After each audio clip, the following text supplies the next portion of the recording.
correct.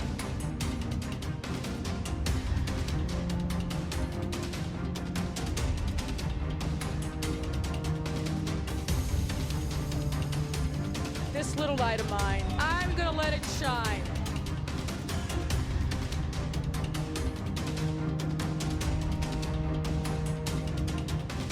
Big problems become big problems. Let small problems sit.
Hey, how's it going, everybody? Waiting for Ben. I don't know where he's at. Like I said, I think he's at the water fountain, the bathroom, something. I don't know. Holler if you can hear us, everybody. I believe so. I think our good friend KMA Barry said he heard the music, so that's a good sign. Your Ben Joravsky show for Friday, January 31st. It's just, what? Hello? Oh, there he is. Bank shot, man. Bank shot. Oh, he's throwing trash in the garbage and playing basketball. Awesome. All right, you ready? Oh. Now I am. Your Ben Joravsky show for Friday, January 31st is just moments away. But before we get into that, we need to thank the following unions for jumping on board and sponsoring this program. Unions like the International Association of Machinists and Aerospace Workers, Local 126 and District 8.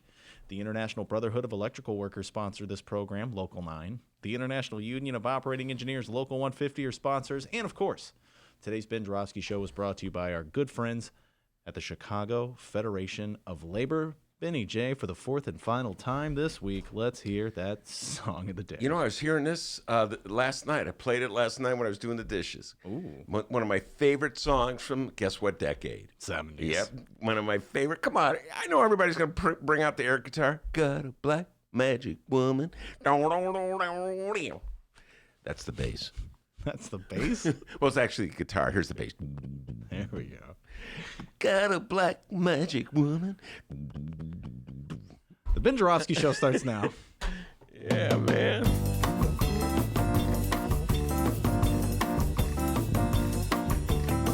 It is Friday, January 31st, and live from the Chicago Sun-Times Chicago Reader Studio on Racine Avenue, this is the Ben Joravsky Show.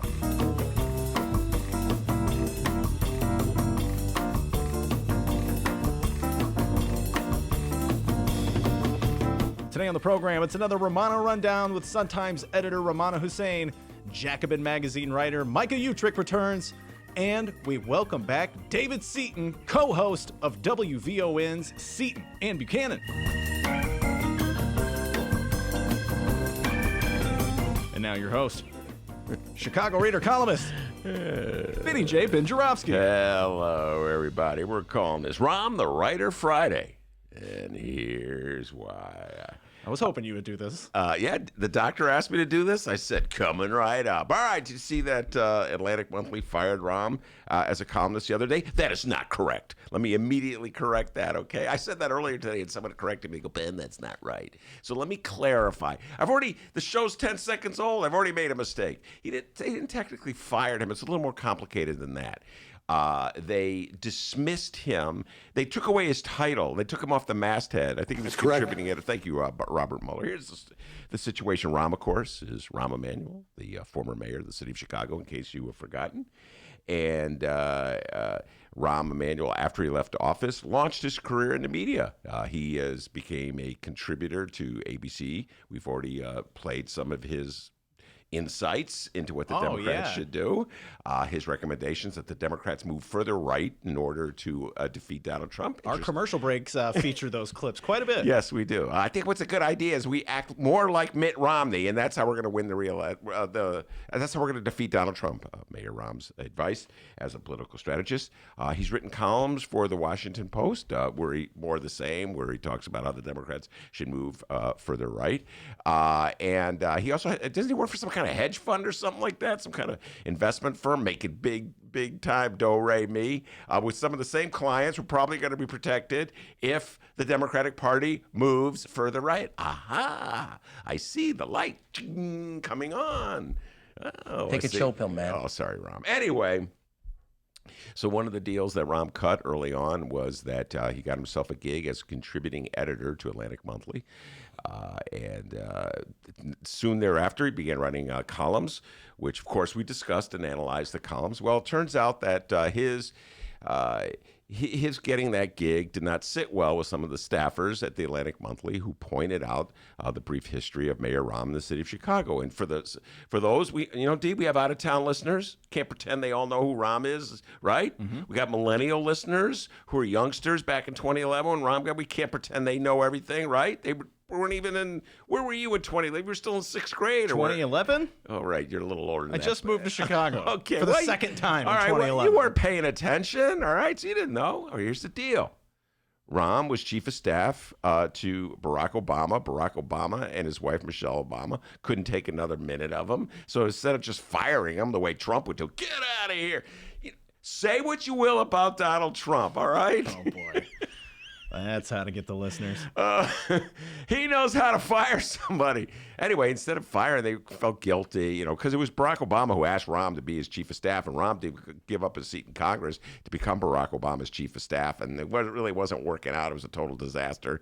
So they kind of ushered him out with this glorious press conference where all the aides gathered in the White House, and Barack Obama said, what a great job you've been doing. And he left Washington and flew to Chicago and immediately ran for mayor of the city of Chicago, a city he virtually knew nothing about. He didn't know anything about the schools. He didn't know anything about the police department. He had never really lived in the city of Chicago. His ignorance was just so obvious from the moment he launched his campaign, when he got all the schools confused. All right, but good citizens of the city of Chicago, they thought it over and they go, you know what? We could elect somebody who knows something about Chicago, or we could elect somebody who doesn't know anything about Chicago. I know, we'll go with the guy who doesn't know anything about Chicago. My fellow Chicagoans. He seems cool. Yeah, Barack Obama likes him, Ben, okay? How many times did I hear that? He's Barack's guy, Ben, okay? All right, well, that's good enough, I guess, for Chicago. Anyway, he becomes mayor of the city of Chicago. This is for you all out-of-towners who aren't aware of this. And immediately sort of wages war on ordinary Chicagoans, all right, handing out TIF deals to rich people, raising taxes on everybody else, closing mental health clinics in high-crime area. Oh, there's a really great idea. And closing schools. Black population is falling. He doesn't care, closing schools. Chicagoans are like, oh my God, I didn't realize he was such a jerk. We are never, ever, ever going to vote for him again. That's what they said, D. I heard it, okay? I remember at the Northwestern football game in 2013 when his picture came on the screen, everybody's booing. Boo! Chicagoans, you could fool us once, but you can't fool us twice because we're really smart. We live in Chicago. Fast forward to 2015, two things happened. One, Barack Obama started doing radio spots for Rahm. He's really a great guy. I know he's rough every now and then, but he's a great guy. Then Rahm did the commercial with the sweater. Remember that when D put the sweater on, like he's a nice guy, like he's Mr. Rogers. Rahm Rogers. He goes, I know I make mistakes. It's on me. And Chicagoans everywhere there melt. It's like M&Ms when you squeeze them. They just melt. Oh, he's such a great... You know, Ben, Barack Obama endorsed him. You know, Ben, takes a tough guy to run a city. You know, Ben, everybody deserves a second chance. And so the great voters of the city of Chicago, having voted him in, even though he knew nothing about Chicago, reelected him, even though they hated him. Voters, my beloved. You know, I could live anywhere in the world, D, and I've chose to live in Chicago. You know, I chose to live here, okay? I made this my town. I've spent 30 years writing and studying the city of Chicago. Anyway, the good voters of the city of Chicago said, I know, we'll double down. We'll reelect him. What happens? Within about 8 months, the good voters of the city of Chicago discovered that Rahm had concealing evidence of a murder. Yeah, the Laquan McDonald murder by Jason Van Dyke. There was video footage of it. And Rahm wouldn't let anybody see it. Nope, pretended like it didn't exist. Argued that he couldn't reveal it to the public because there was an ongoing investigation. Finally, a Cook County judge ordered Rahm to release that video. Ordered him in a Freedom of Information suit filed by a couple of activists. Rahm begrudgingly released the video. The city is outraged. Oh my God, the mayor of the city of Chicago was concealing evidence of a possible murder. We're shocked. We're stunned. Hey, to which I pointed, hey, you know, Chicago, I don't know why you're so shocked and stunned. You knew what you were getting the second time around. Okay, I'll concede that the first time around, maybe you were like, you know, a little caught up in the celebrity and, you know, you weren't paying attention and, you know, you don't really know what's going on, okay? But the second time around, what was your excuse? Anyway, so now he has this terrible reputation as the guy who concealed evidence of a murder. It's really embarrassing. Even in the city of Chicago, where voters are really forgiving of powerful mayors, even the voters of Chicago had said, we had enough. And even Rahm decided he couldn't run for re-election, so he did not run. And as you know, he then, Lori Lightfoot got elected mayor, and Rahm launched his second career, as I already said, where, among other things, he's decided to become a writer, which is really interesting. You know, I've spent my whole life doing this, but Rahm said, just become a writer. Why don't I just become a mayor? There you go. That guy can do it. Anybody can. That's kind of his well, Ben Joravsky can do it. Anyone can. Anyway, so Rahm writes these insightful articles for Atlantic Monthly. I got to give some of the staffers at Atlantic Monthly credit. That's the publication that Rahm was working for, of course. They just said to the boss, do you think it's really a good idea to have on a masthead a guy who was known for burying evidence of a murder? I mean, you know, we're journalists. We should all be about releasing as much information as we can, having transparency, shedding light, revealing what's really going on. Isn't that why we went into journalism? To share information, not conceal information? Don't you think that would be a good idea? I'm sure they actually said, hey, what's with the douchebag over there? Why do we hire him? It's probably, that's the that was like the subterranean little message that were, you know, like, so anyway, the editors, how do we deal with this? How can we get out of this embarrassing situation where we hired this guy who's like the opposite of everything a journalist should be, to be a contributing editor? We put him on our masthead. So then what they decided to do, D? Here's what they decided. Instead of getting rid of Rahm, they got rid of the masthead. There we go. There's like 30 names of contributing editors. We're going to get rid of all. The other guys go, we didn't do anything. Why are you getting rid of us? You know, it's like, well, hey, we didn't really know how else to deal with this, so we got rid of Rahm. Anyway, don't worry about Rahm. Don't cry for Rahm, okay? He landed on his feet. Done with Atlantic Monthly? That's okay. He's over at the Washington Post. I don't need take as the Beatles would say, take a sad song and make it sadder. Washington Post, guys, just pointing this out to you. Why would you want to welcome to your newspaper the man who, as mayor of the city of Chicago, buried evidence of a murder. Not that I want to censor Rahm's great ideas or wonderful ideas, his insights on how the Democratic Party could defeat Donald Trump by nominating a candidate who's a little to the right of Mitt Romney. Not that I would ever suggest that you would want to censor that great thought. I'm just saying, I don't know. What is your mission in life? Are you a newspaper, or is this just cozying up to the powerful? We got a great show today, everybody. Rummana Hussain will be in here. She's going to give her Super Bowl predictions. Oh, all right. Let's ask her if she knows who's in the Super Bowl. That'll be an interesting quote. We'll start with that. She's going for the Chiefs. I'm calling it right now. You think so? Yeah. You're going for the Chiefs, aren't you? Yeah. Yeah, you're a big Chiefs fan. Well, St. Louis Rams was my team. Then they left, went to L.A., so by proxy, I guess, Kansas City. Where are are they still in L.A. or have they moved? They're still in L.A. Which is the team that's going to Vegas? Oh, the Raiders. The Raiders. Oh, God, and that's our sports talk for the day. Wait, Rummana's going to give her prediction. Oh, my God. People are running to Vegas right now. No more sports talk until Rummana gets here. Can I talk about Zach LaVine didn't get named? No, later. He didn't get named to the All-Star team. All right.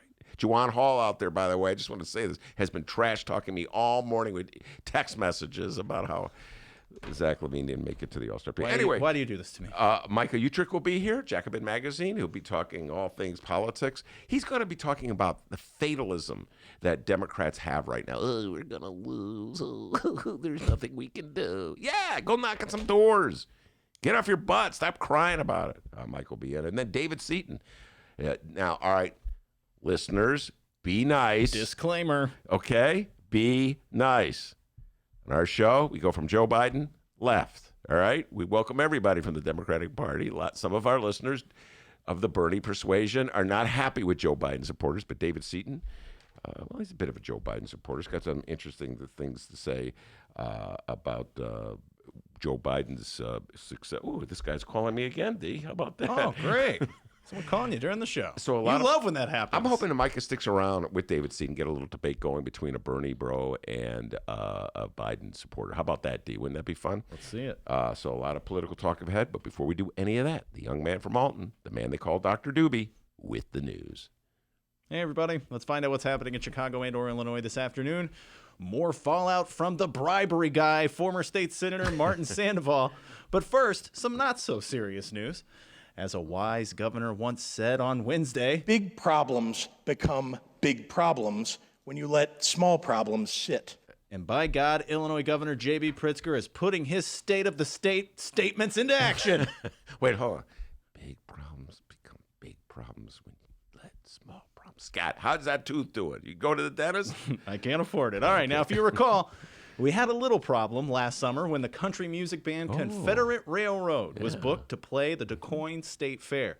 The band's logo features a Confederate flag. The governor got wind of it and decided to cancel the performance. Some of our downstaters were up in arms. It was kind of childish.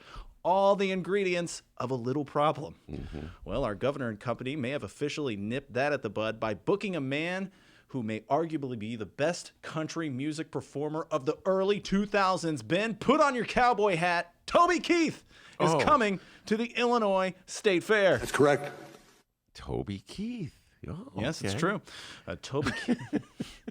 Big fan of Toby Keith. My favorite Toby Keith song is "You Gotta Know When to Hold, When to Hold, When to Fold, When to Walk Away." That's his cover version. That's Kenny Rogers. You can't name one Toby Keith song? Yeah. I just dropped in to see what condition my condition was. You know, I stopped listening to new music after 79. Oh, my God. We have a bonus show today where Leor Galileo from the Chicago Reader is coming in to talk about the 50 greatest records of the last decade. D, what am I going to do? I'm going to have to pretend I know what he's talking about. You're going to have to help me out, all right? All right, I'll see what I can do. I'll be like, oh, yeah, I love that song. By the way, Beer for My Horses is a Toby Keith song. Oh, I thought that was Charlie Pride. Nope. Beer for My Horses. Whiskey Girl is a Toby Keith song. I thought that was Tanya Tucker. No. We're moving on. See, man, I used to like country music back in the day, dude. Toby Keith, very popular. So, you know. He's got the cowboy hat. There you go. He's got the cowboy hat. The country singer with the cowboy hat, guys. That's who he is. That'll really So yes, lower it. It's true. A Toby Keith summer performance announcement in January. Even Confederate Railroad fans can say here, an olive branch has been extended. Big problems become big problems when you let small problems sit. Also booked to perform, Uncle L himself, rapper LL Cool J. Oh. And hold on to the wheel, white guys in their mid-30s. Puddle of Mud will be performing at the Springfield State Fair as well. I have a confession to make. I have never. It's called Puddle of The Mud. band is called Puddle of Mud. You've heard of them? Yeah. I've never heard of them. Look for me in the mosh pit, everybody. I'm going. Wait. I love Puddle Have of they Mud. reached out to Snoop Dogg? Not yet, but they got LL Cool J. All right, but if you recall, part of the big problem that became a big problem from a small problem or whatever it was when J.B. Pritzker ripped up the contract with the Confederate Railroad. One of the Republican downstate legislators said, how come you would have let Snoop Dogg perform? Mm-hmm. And I thought J.B. Pritzker did a pretty good job of pointing out the difference between the symbol of the Confederate flag and the rambling of just one rapper. I thought he did a good job of that. Remember when Toy Hutchinson came on the show and just ripped Confederate Railroad? Remember that? Anyway, so no word from Snoop Dogg? No word from Snoop D-O-double-G quite yet. Did they invite him to the state fair this year? Not yet. You're not a big LL Cool J fan. You're not impressed with the LL Cool J booking. The only thing I know about him is it's at the the Grammys. Did you know that? Yeah. You didn't know that. Yeah. I know. Yeah. It's LL Cool J. Yeah. Okay. Come on, dude. Yeah. Name one LL Cool J song. Yes. Walk This Way. Oh, my God. Mama Said Knock You Out? I thought that was by Confederate We're flag. done. We're done. Shout out to Confederate KMA Barry on the live stream chat. He says, if Toby Keith lived in Illinois, he would have voted for Bruce Rauner. Yay for our teachers! Yay for our teachers! Would he, by the way? Yeah, I think so. Is he Republican? Are there any country singers, excuse my utter ignorance, who are Democrats other than Willie Nelson? Well, if they are, they're hiding it pretty well. Not Willie Nelson. Willie Nelson's out there. I like him. Give him credit for that. Yeah. All right, so like I said, look for me in the mosh pit there. Puddle of Mud going to be performing. Are at you the a Puddle of Springfield Mud Fair. fan? I mean, I'm a white guy in my mid-30s. They have a place in my heart. Can you name one Puddle of Mud song? Yeah, She Hates Me. There's an F word in there, though. She Hates Me is one of the songs. You know your stuff, man. Take It All Away, I think was another one. I never even heard of the group until you just mentioned All them. right, moving on. More local political figures are making their primary presidential endorsements known to the public. On Tuesday, Illinois U.S. Rep. Brad Schneider announced that he will be backing former Vice President Joe Biden, or as Ben called him on the program, Joey B. Makes him sound a little younger, by the way. And thanks to Benny J, we learned Schneider's endorsement was really not a big surprise, was it? Not at all. Come on. We all knew that it would either be Joey B or Pete Buttigieg, so one or the other. Well, kind of the same thing with the following endorsements. Not a big surprise, but endorsements nonetheless. Illinois State Rep. Delia Ramirez, Chicago Alderman Daniel LaSpada, and Michael Rodriguez are endorsing Mr. $27 himself, Senator Bernie Sanders. Ben, which wards are Alderman LaSpada and Rodriguez? Come on, man. LaSpada's first ward. And as you know, he replaced Proco Joe Moreno, your personal favorite. And Michael Rodriguez is the 22nd ward. And as you know, he replaced Ricky Munoz. Wow. You're a nerd. Okay. Astounding, isn't it? But I don't know who Puddle of Mud is. Yeah, I know. You need to work on that. There's only so much room in a brain for information. Okay, if I'm going to remember every alderman of the first ward going back to the 70s, I'm going to have to cut something out, and what gets cut out? 90s rock band. Sorry, guys. Oh, and my apologies. Pat Rod weighed in on the live stream chat. The name of the song from Puddle of Mud, Blurry, not Take It All Away. It's called Blurry. Little Mr. I know everything about Puddle of Mud. Turns out you're wrong. I know. Take away my Puddle of Mud. I still think you guys are just playing with me. I think you guys are just all making fun of me. There is no group called Puddle of Mud. No, there's a group called Puddle of Mud. I'm going to ask Leor Galil about that, see if he knows about Puddle of Mud. There you go. Tune in. Find it's our Benny J bonus interview with Leor Galil. Find out about Puddle of Mud on that program. Way to reel the listeners in on that one. All right, here's the quote from Delia Ramirez. Quote, I believe that what Bernie is building is most consistent with who I am and what I am committed to as a woman of color who has dedicated her life to social services, racial and economic justice, and fighting to end homelessness. Delia Ramirez. Yeah, she is one of the new breed of Northwest Side, left of center politicians who got elected. Is she actually calls herself a Democratic Socialist? I cannot recall that. But so it's a new, younger generation of Bernie activists here in the city of Chicago. There's 6 of them in the city council, and there's several of them in the state legislature. Man, things have changed in Illinois politics. We were talking about this with Rob Martwick when he was on the show, State Senator Rob Martwick.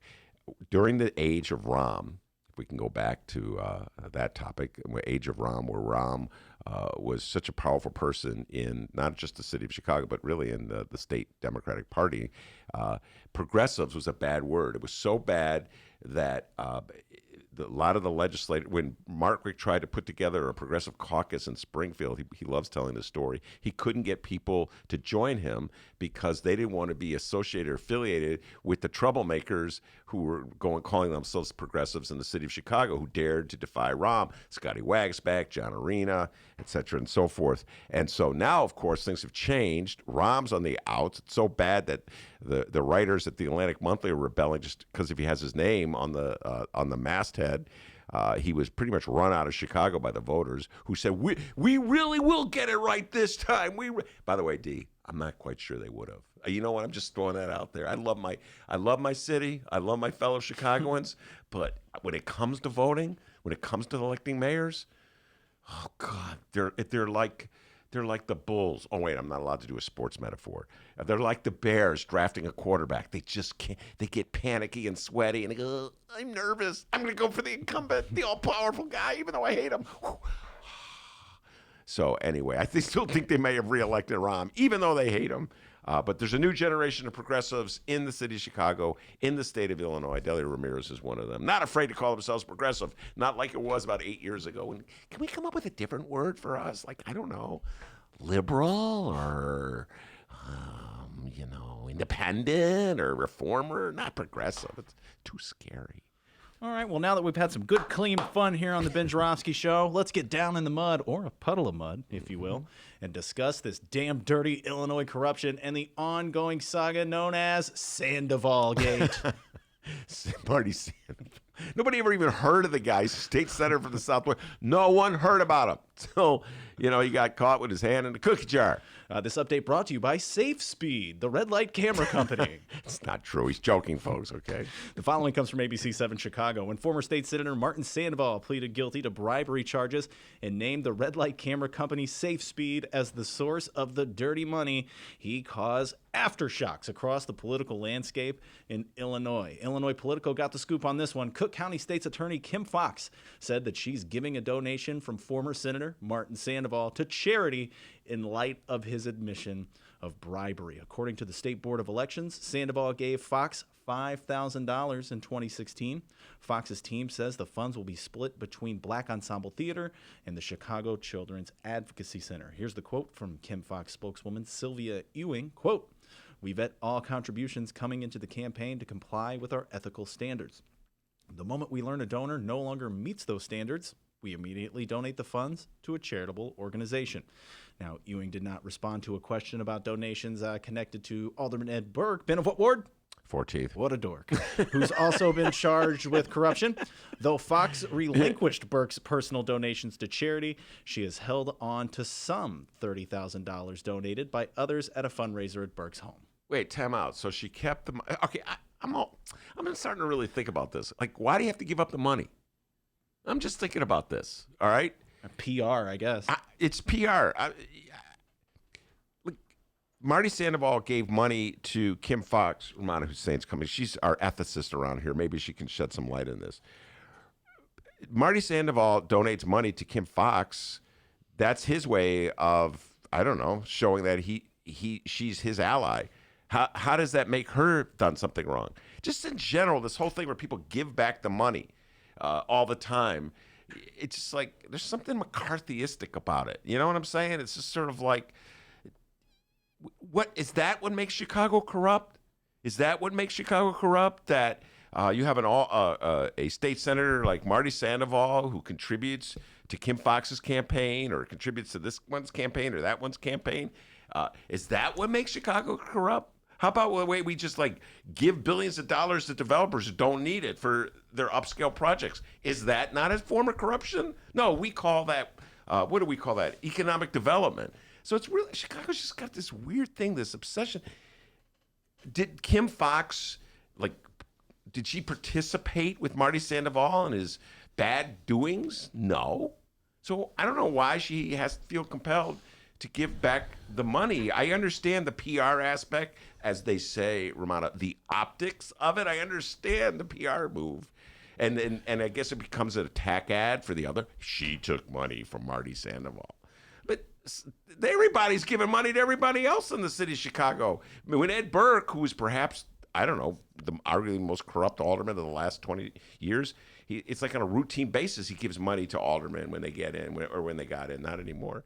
So I don't know, this compulsion that Chicago has, we're going to show how clean we are and how saintly we are by giving back the money to somebody, and then the corruption just continues anyways. I don't know, there's just something about it, D. It doesn't strike me right. Our Chicago Sun-Times colleague, Rummana Hussain, is here. Rummana, get ready. You're going to have to make Super Bowl predictions. Yes, she's going to make I don't even know who's playing in Awesome. Super Bowl. I told you she wouldn't know. I told you she wouldn't know. I was going to Google it before I came in.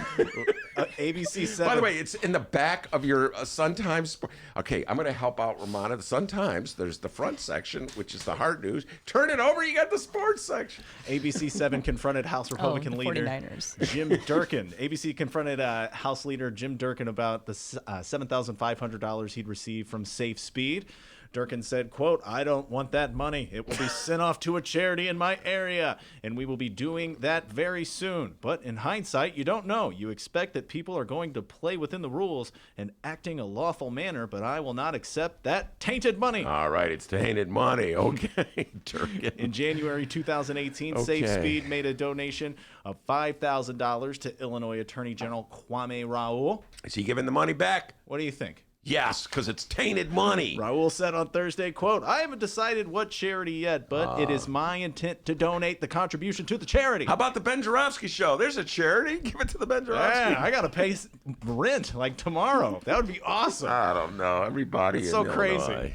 Oh, God. It's So much money, it's considered bad. Meanwhile, I'm trying to find $750 to pay to live in my apartment one more month. Yeah, come on, help out D. Come on, Kwame Raoul. Give it to the Dr. Doobie fund. How about that?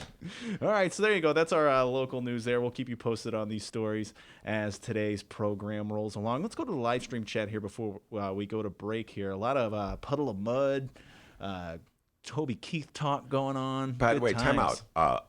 Let's just ask Rummana. She's a couple generations after me. Have you ever heard of a group called Puddle of Mud? Yeah. Okay. They're performing at the Springfield State Fair. I With never Toby heard of it. Keith? Yeah, Toby Keith. No, wait, time LL out. Cool J. Not with Kobe Keith. Well, I mean, like they're on the lineup. They're Puddle part of the Mud, line. they're like late 90s, early 2000s. Yeah, yeah. It's kind of like, Can you name one song by Puddle of Mud without looking at your phone? no, but I remember them. I Yeah, remember yeah, yeah. them. I forgot. But I- Blurry is one of the songs. What song? Blurry. Blurry. You said something else. She hates me. Oh, She Hates Me is another. Oh, one. yeah. I never heard of either one. I know that song. I thought he was joking. I still think he's joking. No. I still don't. Not sure I believe that there's a group called Puddle of I mean, Mud. and if we're lucky, maybe we'll get a jam between Puddle of Mud, Toby Keith, and LL Cool J all in one performance. Oh, cross your fingers. Rummana's favorite Toby Keith song is "You Got to Know When to Hold 'Em and Know When to Fold 'Em." Kenny Rogers. Oh, sorry. All right, so don't go anywhere, people. We're going to take a quick little break, but after that, it's another Rummana Rundown with our colleague, Rummana Hussain. It's the Ben Joravsky Show, live from the Chicago Sun-Times.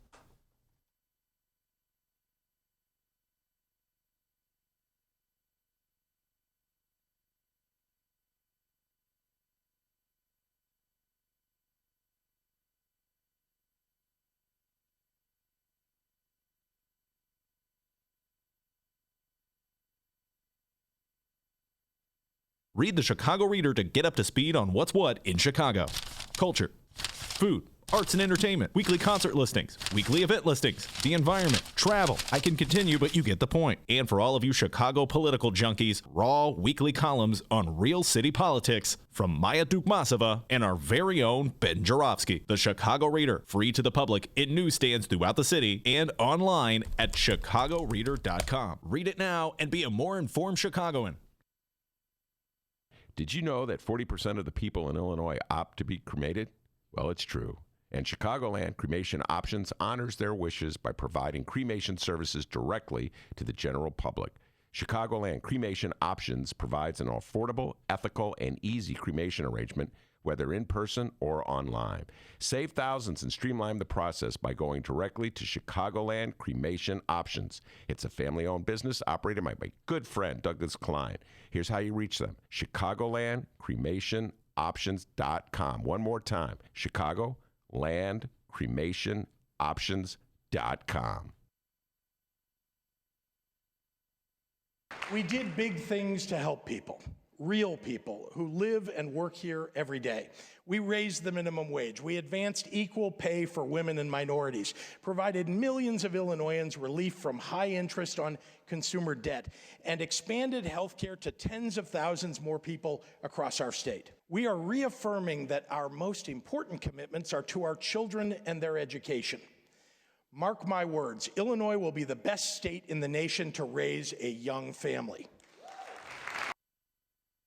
But what upsets me the most is the unequal justice involved here. You know, I have a client, Candace Clark, who was charged with filing a false police report around the same time as Mr. Smollett, and not nearly as egregious a set of facts as his.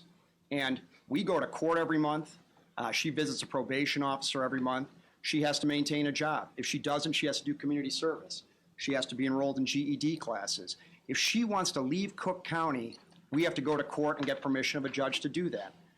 And the fact of the matter is, the reason my client got one deal and Mr. Smollett got another is because he's politically connected, and that's not right. Respectfully, without having to speak to his client, and I'm assuming that he got her permission to talk about it, Mr. Conway is leaving out his client's background, which would suggest why she was given the conditions that she was given. My client has has never had any contact with the criminal justice system. The background of this case and how this case, his client's case, could have been resolved outside of the criminal justice system totally. I, of course, asked for 16 hours of community service for my client, and that was denied by your office because you gave unequal justice to my client. And that's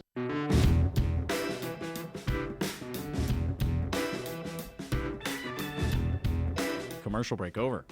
Welcome back to the Ben Joravsky Show, live from the Chicago Sun-Times. Rummana Hussain, our in-house ethicist, has ripped me. While we were at the break, she pulverized my argument that you shouldn't. I was helpless. I couldn't do anything, D. I had stated as Rummana was coming in the studio, I don't understand why Kim Foxx or any politician feels compelled to turn back money that comes from Marty Sandoval just because Marty Sandoval pled guilty to felony charges, or I think they were felony charges, right?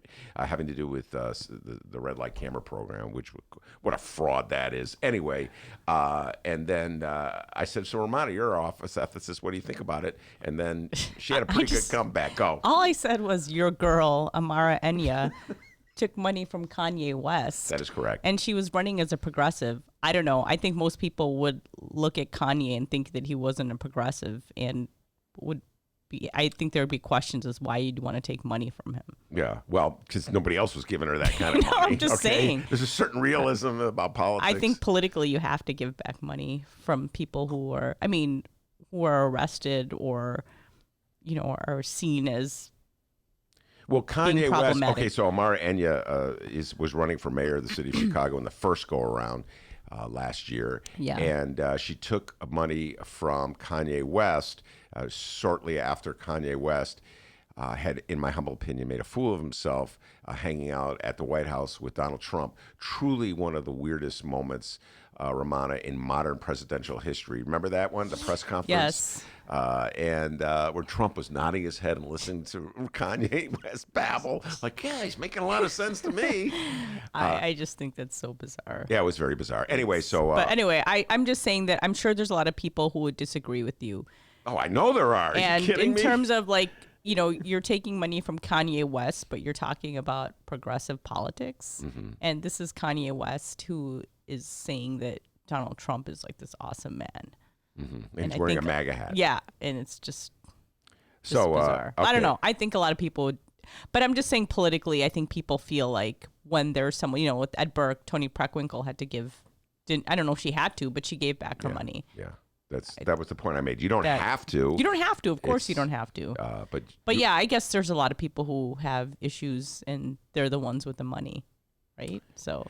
Yeah, well, I'm already. It wasn't like a lot of people were giving her a whole lot of money, and so would you take money from Kanye West? Yes, YES, absolutely.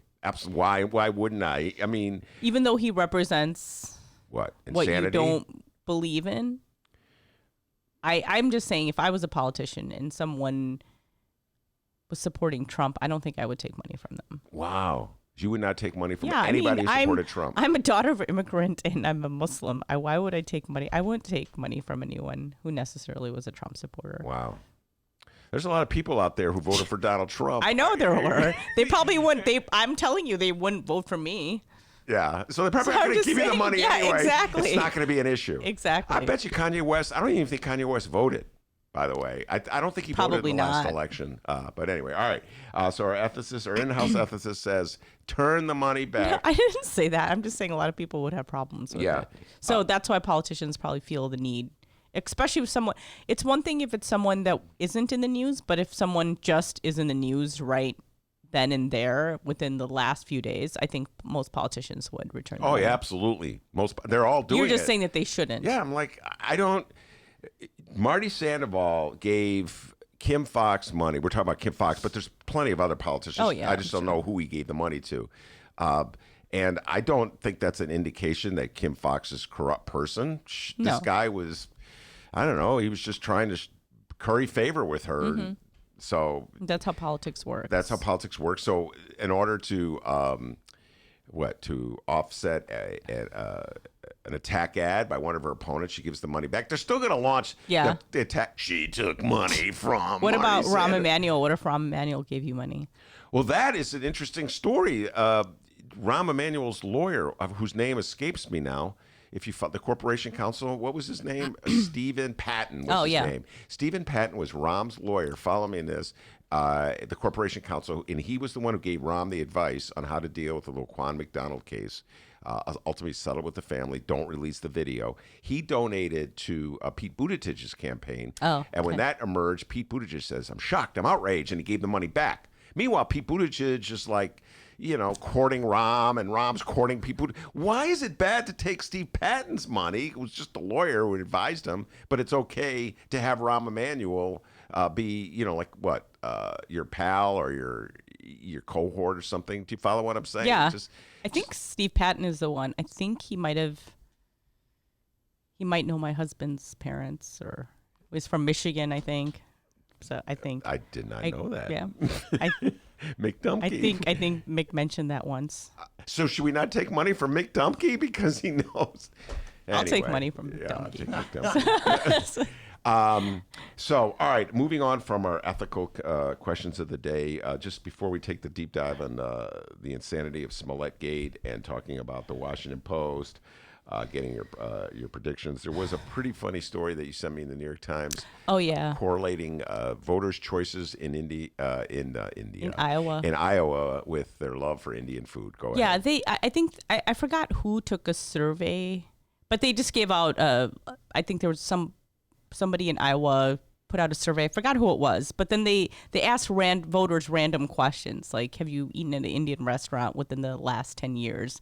And people who did tend to eat at Indian restaurants within the last 10 years happen to be Bernie Sanders supporters. So I thought it was very interesting. People are tweeting about that yesterday.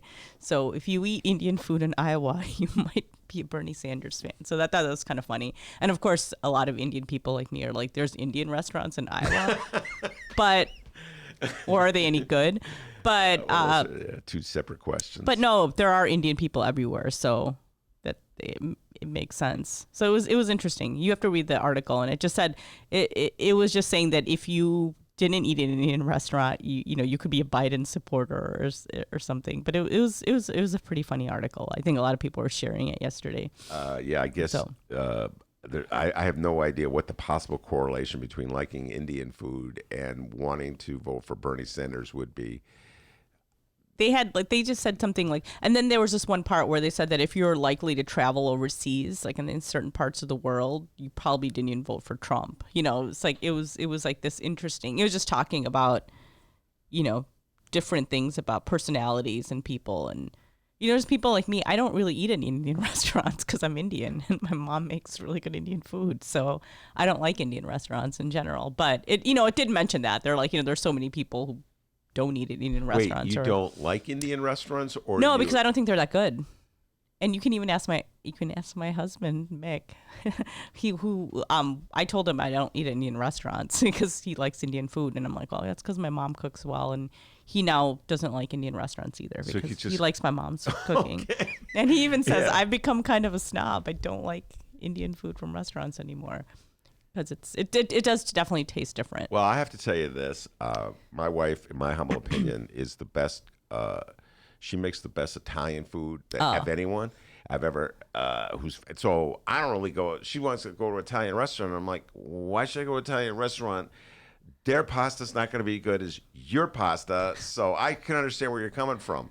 And but yeah, it's how she handles the garlic, man. It's so I love Italian food too. All right, let's get to the latest Smollett Gate. There's so many ramifications of this. We were talking about this with Maya the other day with the fact that this is probably the most compelling issue in the race for state's attorney. Everybody's using it to hammer Kim Foxx. Yeah. Kim Foxx supporters are using it to rally around Kim Foxx. There's ongoing investigations. It'll never die. Just give some updates on what's been going on. So the latest was that, Jussie Smollett had filed a lawsuit. I forgot what kind of lawsuit it was, but against the Sundrio brothers. These are the two brothers who said that Jussie Smollett had asked them to, stage the crime, the alleged hoax crime against him. I mean, the hoax against, the alleged hate crime against him. And so the two brothers basically had filed a motion yesterday or filed paperwork in the case. And they basically said that, well, Jussie Smollett got what he wanted. He became world famous because of this. And I thought it was interesting. They mentioned how he had like this personal vendetta against Donald Trump. And he was able to, smear Donald Trump by doing this. So I thought that was kind of an interesting fact. So they filed this yesterday.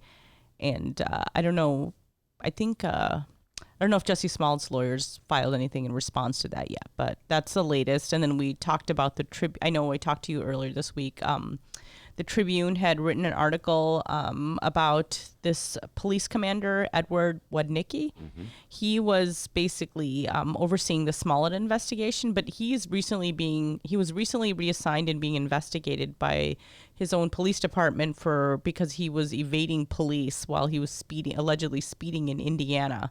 He was like going 100 miles per hour while talking on his cell phone and wouldn't stop. So the police had to chase him down. So that's also another part of this, everything involving Jussie Smollett is just like coming one after another. And then, I don't know, I was looking at our list for tomorrow. I think Lori Lightfoot had made some comments too about Jussie Smollett today to at least Fran Spielman or to other reporters talking about how I think Jussie Smollett's lawyers had gone after Eddie Johnson recently, just saying that, because of Eddie Johnson's recent problems and being fired because of, his alleged lying.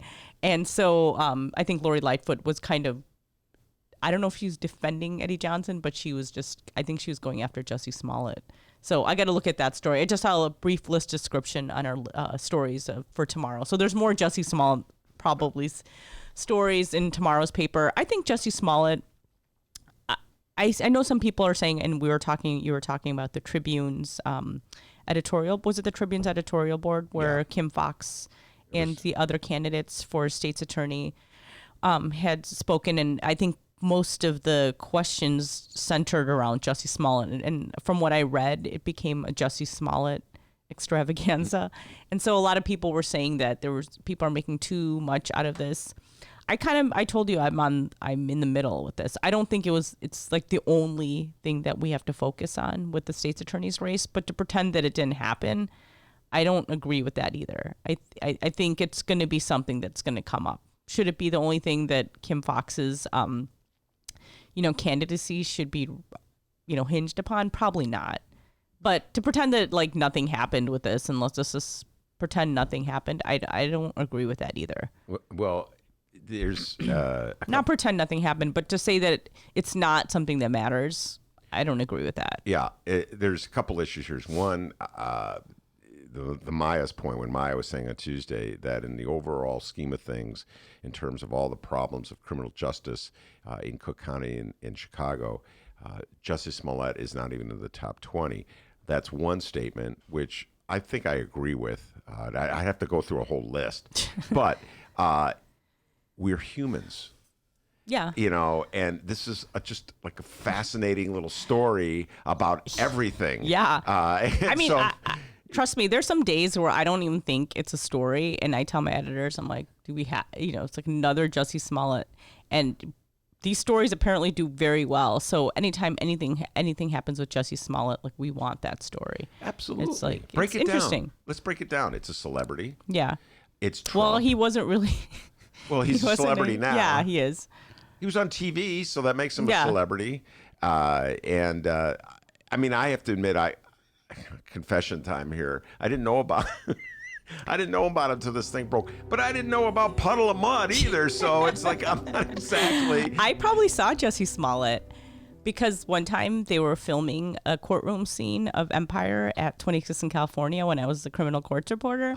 And this sheriff's deputy I know was like, hey, you want to see, like, come in? So he let me come upstairs while they were filming it. And there was like all the actors were sitting outside. And I think I saw Jussie Smollett sitting out there waiting for the scene knew who to be. He was. I just remember seeing his face, and my niece watched the show. So I told her, I'm like, I think I saw like a couple actors. And she knew.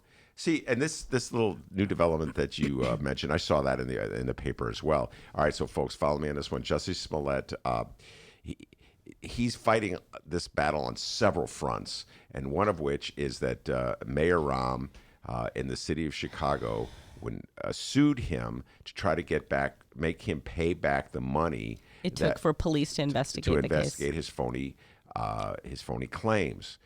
Or I should say his alleged phony claims, because he claims they're not phony. And he never had to admit that he lied. That's right. He never had to admit that he lied. Now, here's the thing that just goes to show you, this reminds me of Marriage Story, when the wife and the husband turn against each other, and when the lawyers get involved and how contentious it gets. Just if we go back to the Smollett Gate story, it all began when some unknown person linked to Jussie Smollett and his family called Kim Fox or got a hold of Kim Fox on the phone and asked if Kim Fox would intercede on Jussie Smollett's behalf to get the local police to turn over jurisdiction of the case to the FBI.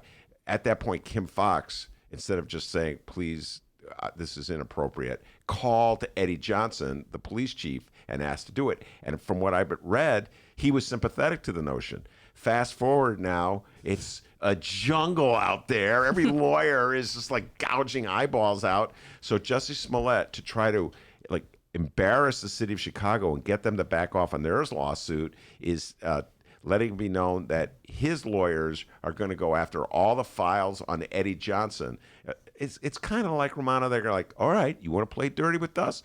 We'll play dirty with you. We'll go get all the files that you don't want people to know about Eddie Johnson and Johnson Gate and embarrass you unless you back off. It just seems like it's lawyers being tough lawyers. Yeah, and that's natural. They're going to do that. I just think it's interesting that it's going on as long as it has. It's been a year because this happened January of last year, from what I understand.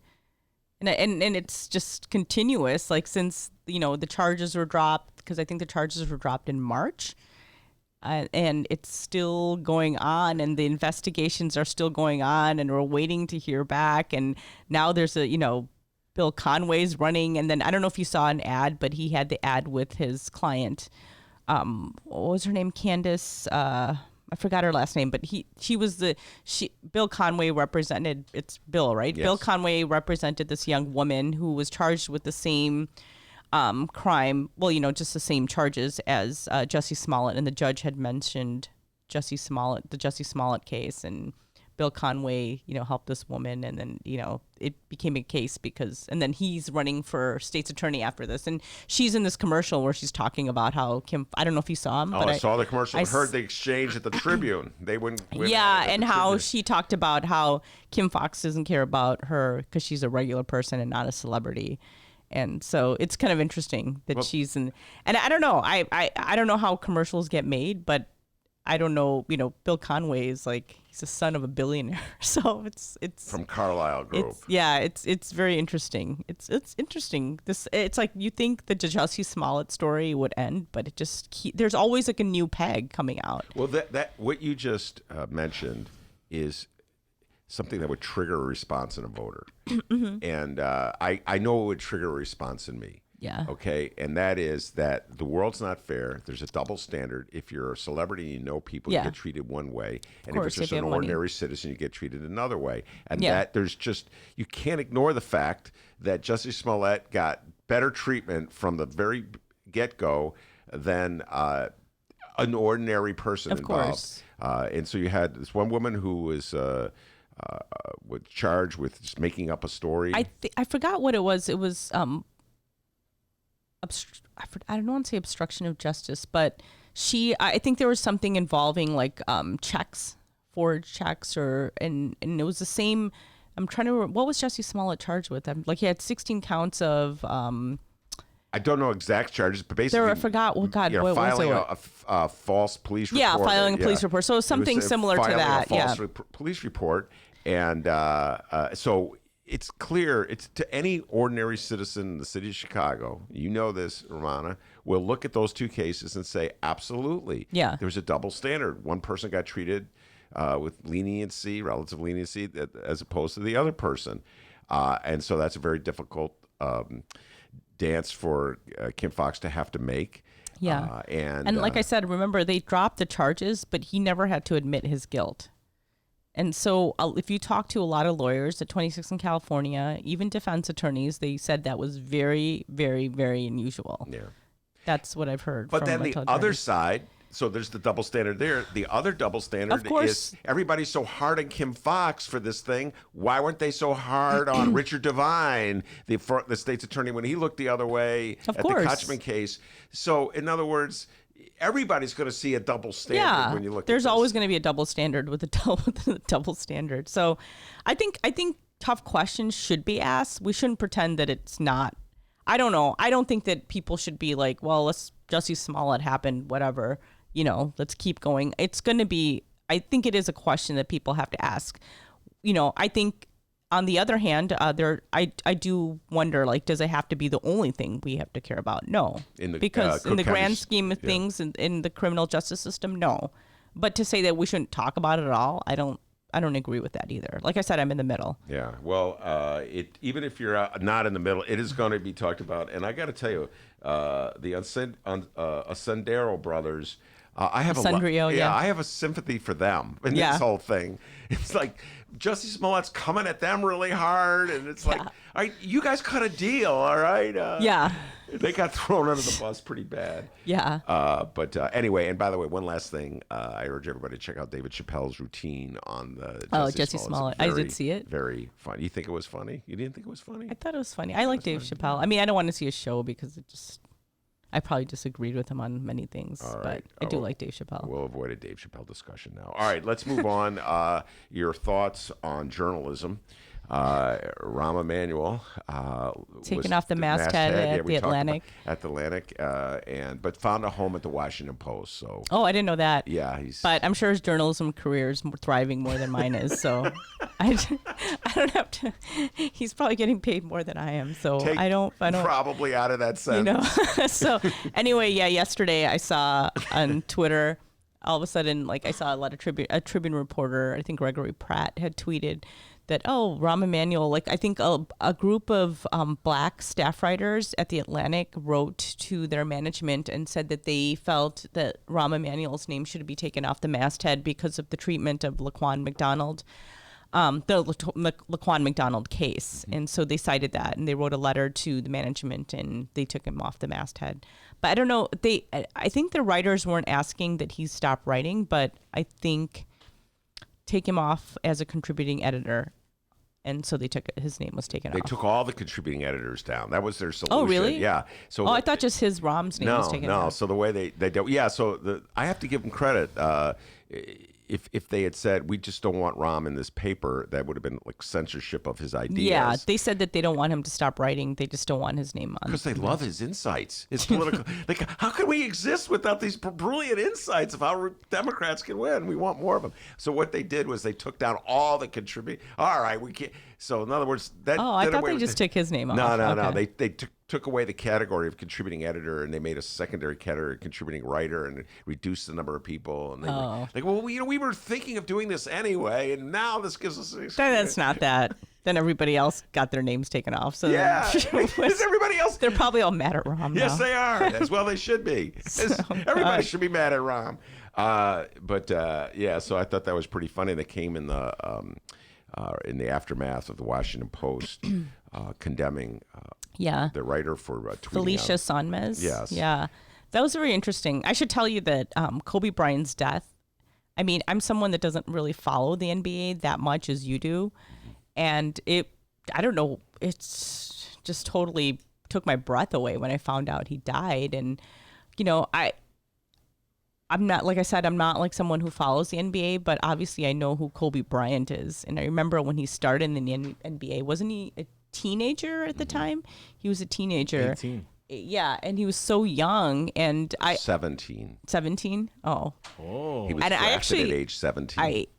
I attended a news conference with him once, and I interviewed him, so I did remember that. My siblings were making fun of me. They're like, "How do you not remember?" I'm like, "Cause I remember interviewing Michael Jordan for sure, but Kobe I vaguely remember." But it turns out I did. Like in 2009, there were some Chicago public school students who designed his shoes, like his Nike shoes. I forgot what they're called, Venom. But that year they helped with the design of the shoe, and so he was here. So I remember interviewing him. And I obviously remember the rape allegations as well. It was an actual trial. He was charged. Yeah. But then he settled with this woman. But it's really interesting because just a few weeks before, I didn't even pay attention to Kobe Bryant, but I saw something on Twitter trending with him and talking to the young daughter that he died with, Gianna. And so I remember seeing that. And then the night before he died, I remember I never pay attention to sports headlines, but I saw my phone and I saw that LeBron James surpassed his record. So like I was running the next day, and then my younger sister texted me, my younger sister who also doesn't follow the NBA as much. She texted me and a friend, and she was just like, Kobe Bryant, WTF. And I'm like, I know she's not talking about LeBron James breaking the record. So I got scared and I'm like, oh, what happened? And I Google his name, and it was like, God, lo and behold, I heard that he got killed in a helicopter crash. So it's just really sad. Yeah, it was very sad. Just really, really sad. But yeah, I just think it was interesting, the debate about the rape allegations and whether they should be talked about so soon after his death. But I was also in the camp where it's not the lead of the story, but we can't pretend it didn't happen. So it's going to be mentioned in any sort of write-up. And again, I'm not someone who follows the NBA, but I clearly remember when the rape allegations happened against him. I remember the ring that he bought his wife. And the tattoo. And yeah, it's an uncomfortable topic because it seems like he was able to, I guess, it's different. I was telling someone, fans of Kobe, people who liked basketball more than I do, I go, it's not like he was a Harvey Weinstein or a Jeff Epstein, where it's like there's like tons, but there was that one, and it was a big deal when it happened. So I go, we can't pretend it didn't happen. And so I thought it was interesting that this woman from the Washington Post, she was a political reporter. I don't think, from what I understand, is she tweeted an old article about the case. I think it was a 2016 article, and then she got suspended. But they they reversed the suspension a couple days ago or 2 days ago. Yeah, or when so. the Guild was up in arms and the reporters. And they said that she violated the policy. They said you're supposed to show restraint, but there's so many journalists who don't show restraint. So it was pretty interesting. I think she was getting threats too.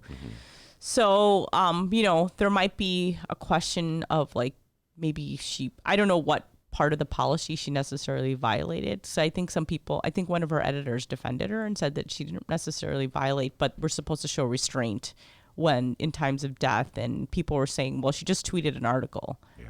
So I don't know. I disagreed with the suspension. Absolutely. I can say that. I agree with as much as I mourned Kobe's death and the death of his daughter, and it hit me hard. Oh God, that just and just like there was this other baseball coach on the plane. He was on the plane with his wife and daughter, and they have one child left. It's just like everybody on that plane. It was just.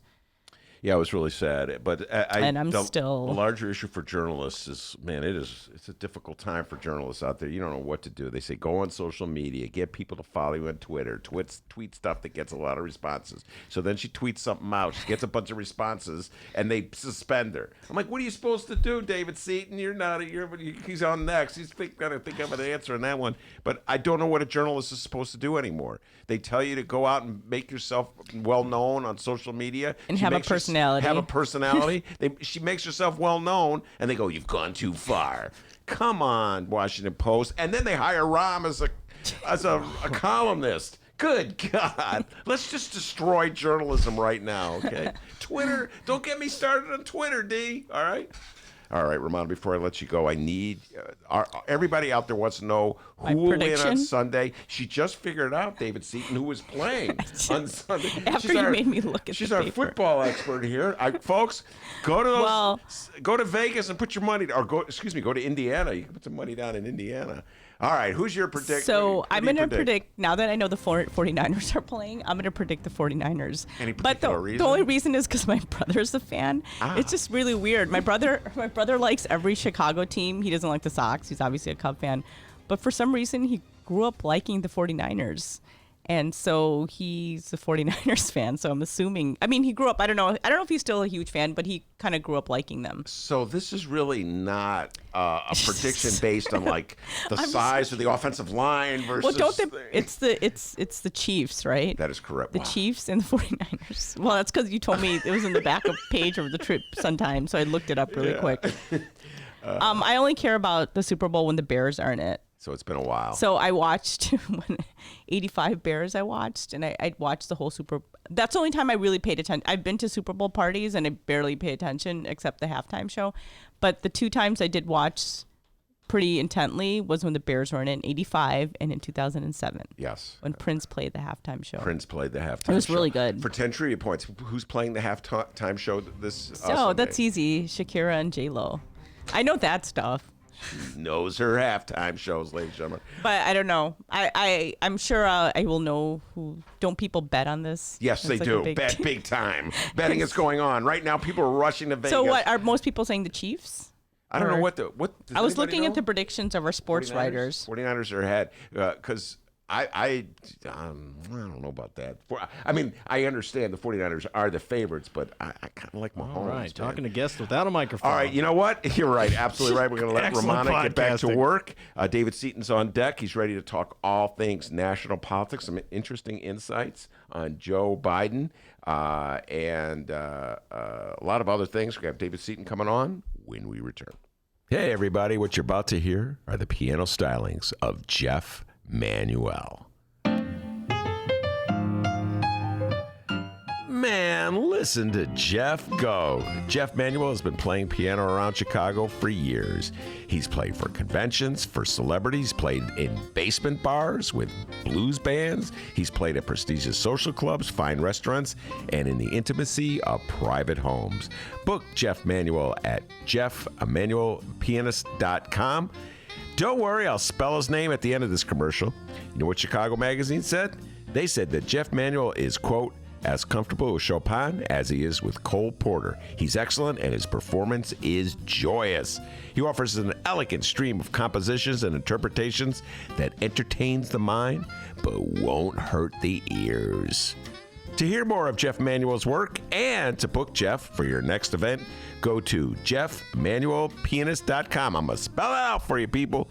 Jeff, M as in Mary, A, N as in Nancy, UELPIANIST.com. Take it away, Jeff Manuel.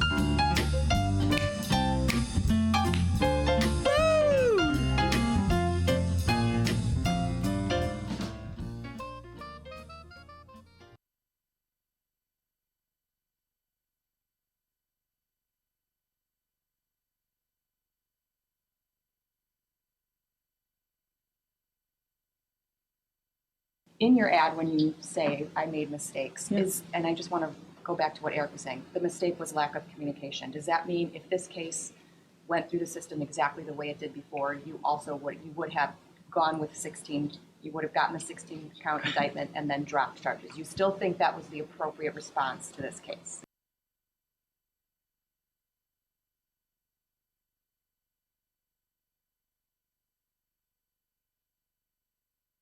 Okay, everybody, I think we're ready for hour number 2.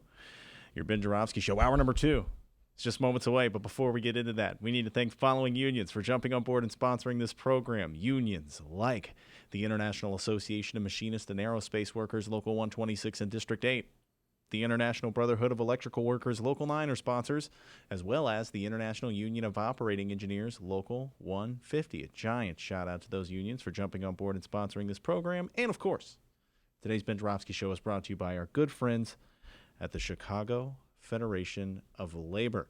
If you missed hour number 1 and you're just joining us, you missed one hell of an hour. We talked all things the Springfield State Fair musical performance lineup. Puddle of Mud's going to be there, guys. Never heard of them. I never heard of that group. Toby Keith's going to be there. I'm vaguely aware of him. And Uncle L himself, LL Cool J, will be there. I only know him because of the Grammys. He only knows because of the Grammys. That also, more updates on the bribery guy, Sandoval. I'm going to ask David Seaton about that. I'd love to get his opinions. So if you missed hour number 1, go download it. Or if you're listening live right now, simply just rewind it, start from the beginning, and we'll be here till the end. All right, hour number 2 of your Ben Joravsky Show. It starts right now.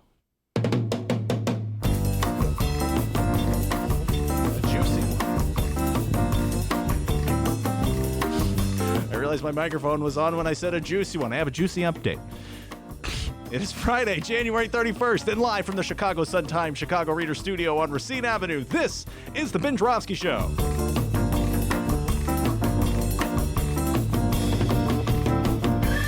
In this hour of the program, our good friend David Seaton returns, and we welcome back Jacobin magazine writer Micah Uetricht. And now your host, Chicago Reader columnist, Benny J. Ben Joravsky. David Seaton in the studio. Always love talking politics with David Seaton.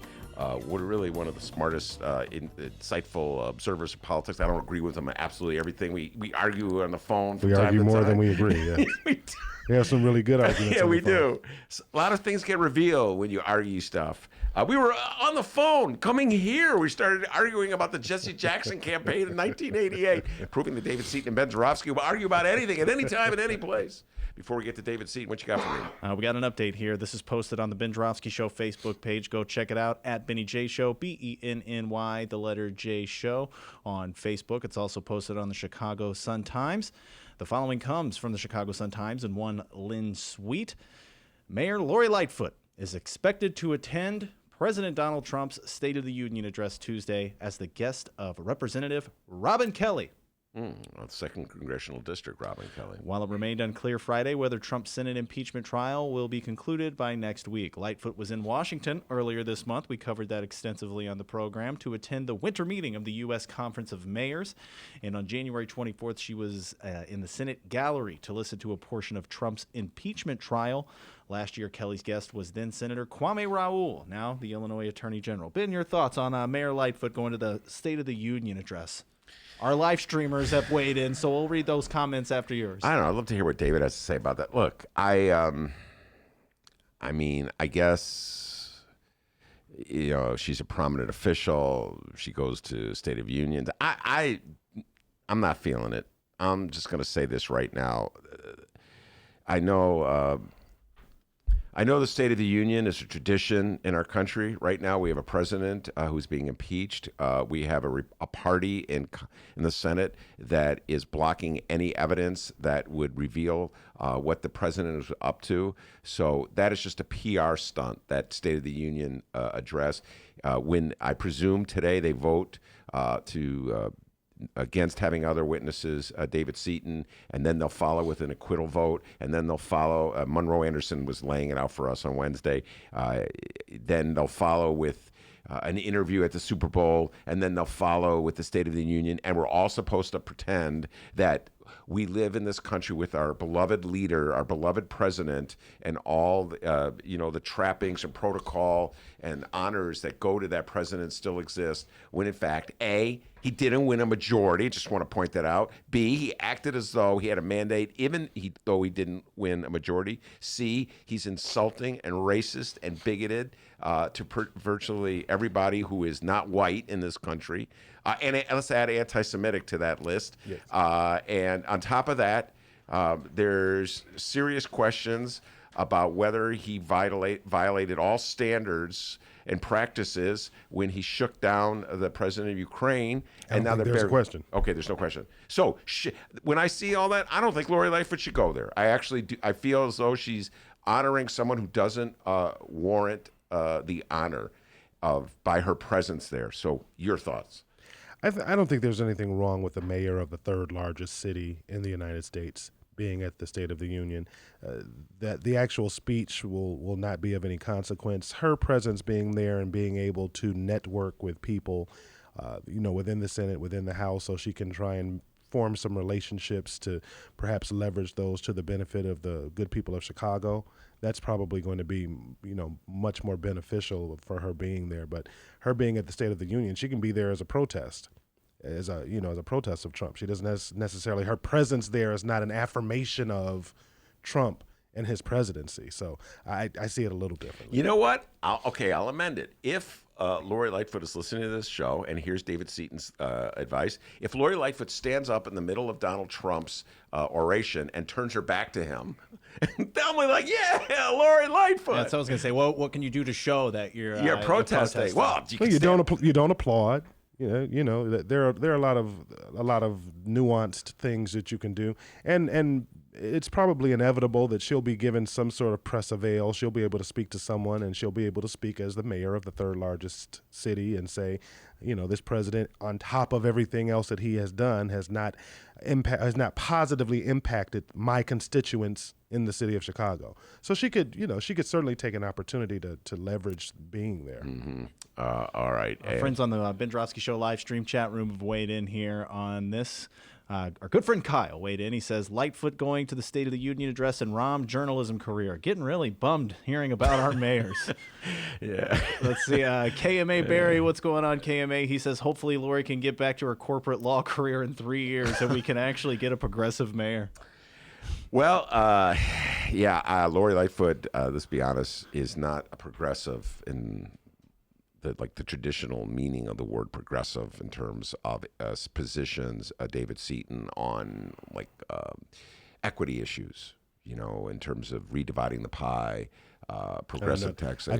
I think that's pretty harsh to call the first black female gay mayor and say she's not progressive. Well, time out. I was saying on the issues of social equity. All right. I mean, there's the issues of identity. You're repeating what she said.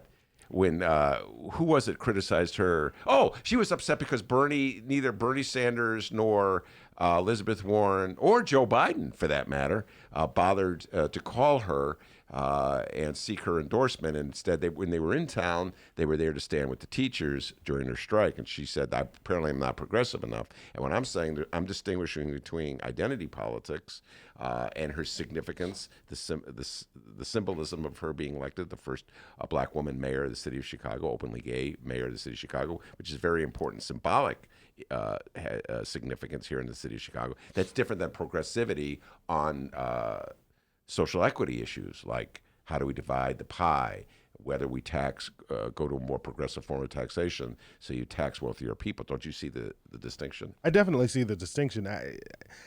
The way the Chicago politics is, just the way the Chicago machine runs, a Chicago mayor can't just get, number one, you want to talk about not getting a mandate. She definitely didn't get a mandate. The voter participation in this last mayoral election was historically, low.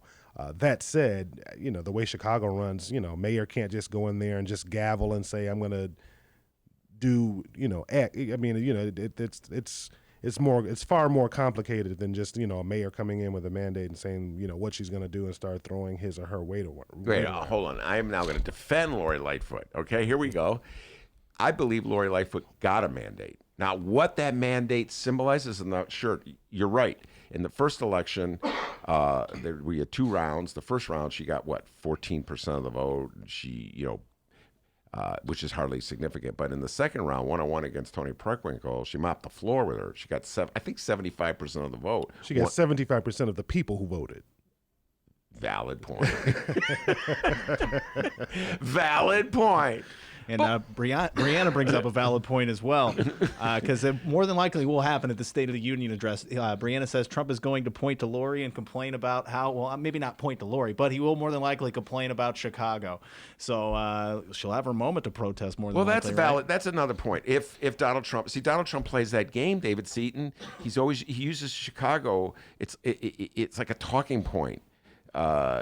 Chicago has a certain symbolic resonance to Trump voters. It means something. And we've had this conversation before. If you're looking, depending upon how you measure violence in the city, most statisticians will use a per capita rate of violence, murder, whatever crime you're looking at when they measure violence in the city. If you're looking at it per capita, Chicago is not even in the top 10.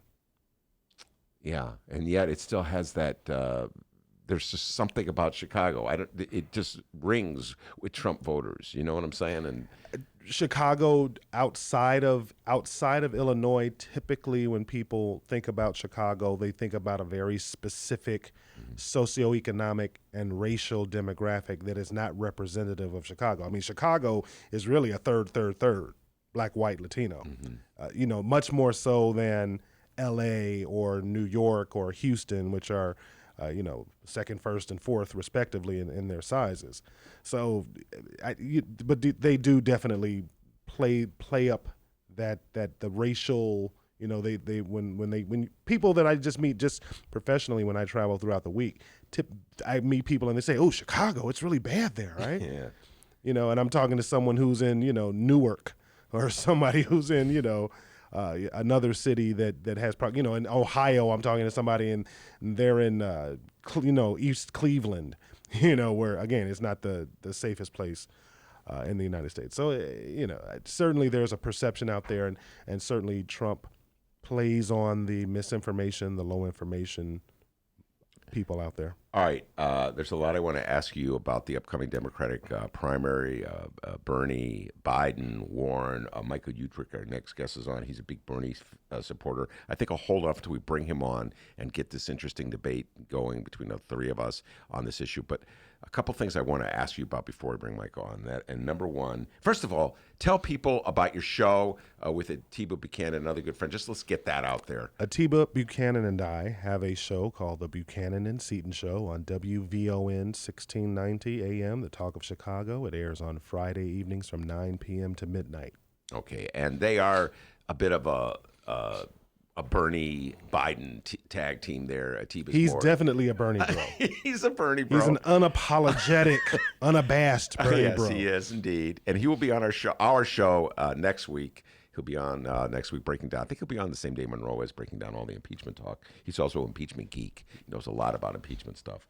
So you definitely want to turn and listen to that show. All right, ethicist. This is something that just popped up today. When Dennis was reading the news, Kim Foxx felt compelled to return money, that a donation that Martin Sandoval had given to her state senator, who's pled guilty to various felony charges having to do with bribery, etc. I personally feel like this is just PR. This is what they call optics. It's a notion that we're actually cleaning up Illinois government when we're really not cleaning up anything. It's just, it's PR. Rummana, who was in here, gave a different standpoint. You should do it because it's the right thing to do. What's your view? Should politicians feel compelled to give back campaign donations that they got that have nothing to do with anything they've done, but come from people who've later turned out to be corrupt? No, I don't think there's any. That's a red herring that the parties have used to try and mar the other side. And again, it's kind of a guilt by association. But again, anyone who really knows and understands politics knows that if you're a politician and I'll even say this to a small degree in defense of Trump. if just because somebody's in a picture with Trump doesn't mean that they're best buddies, and I mean, again, it would be impossible for a politician, especially a successful politician, if they're taking pictures with all these different people. You're not going to know everybody who's showing up.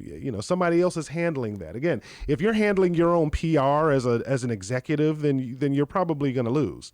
So again, it's a little simplistic of us to say, well, you got some money from this guy whose company, and then it turns out his CEO, his wife's nephew got in a DUI, and you should get. That's a little morally circuitous. I don't think we need to. Get again, now if you're a pastor somewhere and somebody finds out that your biggest the biggest donator to your church is Larry Flint, that's a different conversation. But if you're a politician, I don't know. And the larger issue, if you want to solve that, take money out of politics. That solves it. Get publicly funded elections, and then we don't have to worry about that. But it's kind of a catch-22. The politicians don't, especially the Republican Party, because they have all of the corporate donors, they don't necessarily, it wouldn't be necessarily advantageous of them to go on this campaign finance reform kick, because they're getting the lion's share of the money from the corporate donors. So, but going to a public model would even the playing field. So, they're not going to do that, or they're certainly not going to be, on the fore of that issue. That is exactly why the Republicans will block any attempt to have public funding of elections, because the advantage works to them, and they're not going to give that advantage up. Exactly. I mean, if we were really concerned about elections and dark money in elections and getting campaign donations from unsavory people, we'd go to more of a European model that says legally you can only campaign 6 to 8 weeks before the election, and every time you talk, you've got to be on this channel, kind of going back to like a fairness doctrine. This party gets to talk on channel 11 from 8 to 10, and the other party gets to talk from 10 to noon, and you just make it fair, and then you'd force people to go and get the information. But it's just like Mike Bloomberg. He's number 3. He's shot past Elizabeth Warren now in the polling, and he hasn't appeared on a debate. All he's done is just poured $250 million into ads. Yeah. And our politics in the supposed greatest democracy in the history of the world, it shouldn't work like that. I just have to clarify one thing. He's ahead of Elizabeth Warren. He's third now in national polls. Correct. Wow, dang. It's nationwide. It's Biden, Bernie, and now it's Bloomberg. So you got the 3 Bs. We have a slogan for Bloomberg around here. Mike Bloomberg, 2020. All of the money and none of the groundwork. Well, that's our point. Because J.B. Pritzker, say what you will, we point this out all the time, did some serious groundwork before. I mean, the money was what pushed him over the top. Sure. No question about it. And I'm sure the money was in the back of people's minds. So many pragmatists came on my various shows to tell me, David Seaton, you got to go with the billionaire, because they got their billionaire rounder. We're going to have our billionaire to beat him. All right. And I think there's a flaw culturally, and I don't know where I know where it comes from, but culturally, people see people with money and they assume the more money you have, the smarter you are. And unfortunately, that's not the case. That's the only reason a Mike Bloomberg or even a Donald Trump or J.B. Pritzker or Bruce Browner before him, that's the only reason they're taken seriously, because they go out there and Bruce Browner and his kind of class, they were running on that. Hey, you want to run the government like a business, and this guy's got $1 billion, so obviously he knows how to run a business. And those two things are not even causal. Most wealth is inherited. So it's not a function of you being. There are not a lot of Elon Musks out here, that are changing the world and making a fortune from it. Or Michael Bloomberg. This is what really irritates Bloomberg when he's compared to Trump. Bloomberg always says, "I didn't inherit my money; I earned my." That's what Bloomberg says, and it bothers him on some egotistical level. Sure. That he's compared to Donald Trump in this way. I listen. I understand exactly what you're saying. I've heard it 100 times. People tell me we need a politician who runs government like a business. Like, why would you want that as your motto? I don't understand. They're two separate things. There's a profit motive in a business. You don't have a profit motive in government. We're just gonna fire everybody, just throw them on the street. You don't care. There's no like consciousness on the part of people who run businesses. Well, and I mean, and even the fact that governments create markets. So governments can, the United States to a large degree today exists or is as strong as it is, as far as monetarily, because I can go create some bonds and I can sell them and I can tell you I'm going to pay you 2% on 30 years on a 30-year T-note or treasury or whatever. And then other countries say, hey, this is the safest bet in town. I'll give them $100 billion. And then the United States takes that $100 billion and they put it into infrastructure or they put it into whatever. As a corporation, you can't do that. No bank is going to loan a corporation, $30 billion, So again, to even put them in the same bucket, they're two completely different creatures. But there is a huge advantage when you can self-finance your campaign. You don't have to go, like Michael Bloomberg said, he's openly saying, I'm not contributing money. So some people think like that makes him pure. I think that's absurd right there and then. Well, he doesn't have to take donation. That's what Trump said. And Trump, which, by the way, Trump's not self-financing anything. That dude is so cheap. He's raising so much money off the internet, et cetera, and so forth. But I remember this old joke on the Flintstones. It's a really old joke, and it always used to make me laugh. This may be our first Flintstone reference of this month. You made me think of it when you said cheap. Okay. There's this joke where Fred Flintstone is talking about his boss, Mr. Slate. Yeah. He says, Mr. Slate is so cheap, he looks over the top of his glasses to keep from wearing them out. Oh, yo. That one always made me laugh. David Seaton's will be at Zany's this week. All right, before we bring Micah on to have our mini debate, Biden versus Bernie, got to ask you, you said something to me on the phone today that really got me interested. You were talking about the coronavirus scare. It's all hype. Talk about that. You look back, leading up to the midterms in 2014 when Obama was president, and you had somebody come back over from Africa. It was some guy who had Ebola. And Chris Christie was then the governor of New Jersey. And they talked about that 24/7 on Fox News. They were they were trying to couch the story as this was some failure at the federal level, that this man was allowed to come into the country and he had Ebola. If you look at the epidemiology of Ebola or the coronavirus, they have about the same contagion rate. That if you have that, you're going to pass it to maybe 2 to 3 people. The mortality rate of the coronavirus is 3%. You know what the mortality rate is of the flu that people catch every year? 1%. The mortality rate or the contagion and the contagion rate of measles is, 1. If you've got the measles and you're walking around, I think the contagion rate is 12. Mm-hmm. So when you look at the contagion rate of it, you look at the epidemiology of it, it's really not that big of a deal. Anybody who's listening, pick up a can of Lysol and look at the back of the can of Lysol, and it lists about 150 viruses that it kills. You know what one of them is? The human coronavirus is listed on the back of a bottle of Lysol.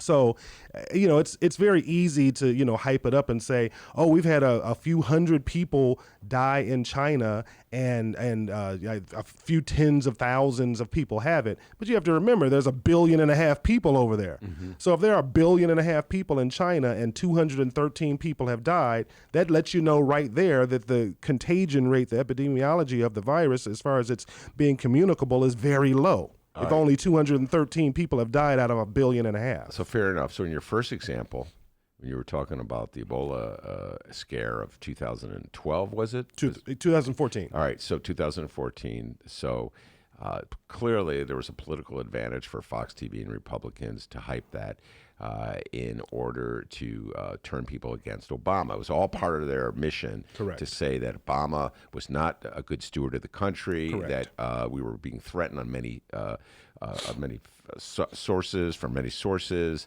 and then they did all these things where he was denigrating the country. I mean, silly things like when he had the selfie. Remember the selfie thing? They made a big deal about it. He had he didn't have his jacket on, and so there was this nonstop campaign by Fox TV and the Republicans. Okay, so what do you think the motive is? The political motive is, if this is a similar situation? I think this is a very simple media. If it bleeds, it leads. It's just something. It's just something to be sensational about, to get clicks and sell newspapers and get eyeballs.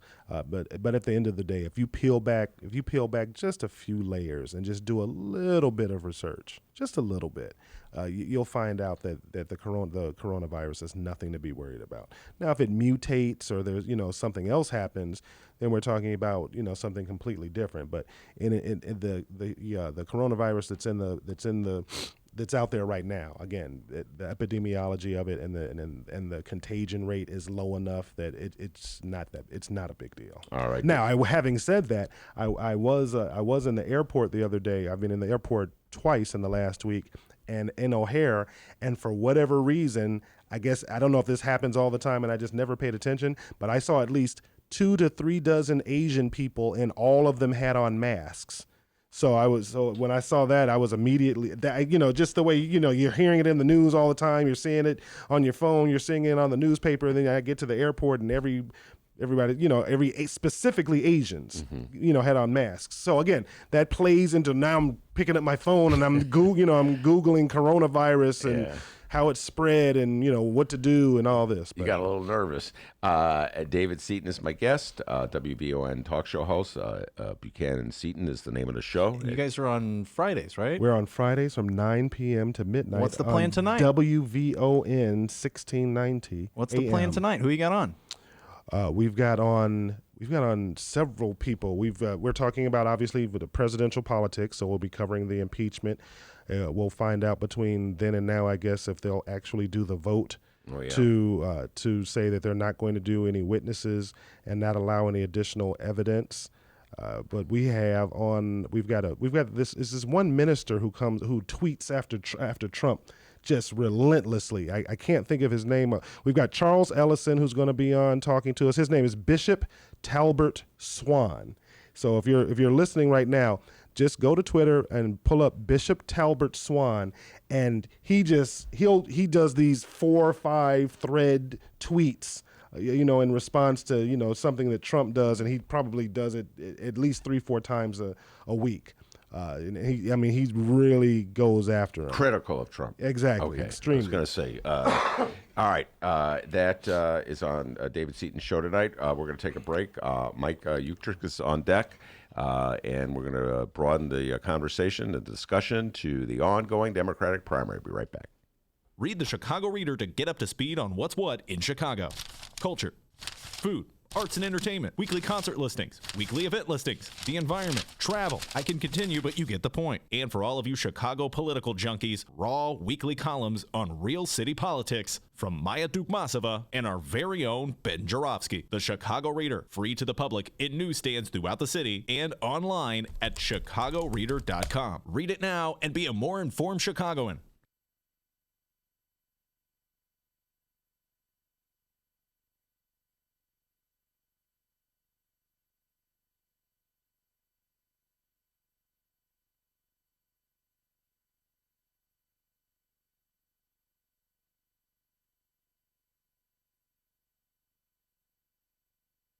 Did you know that 40% of the people in Illinois opt to be cremated?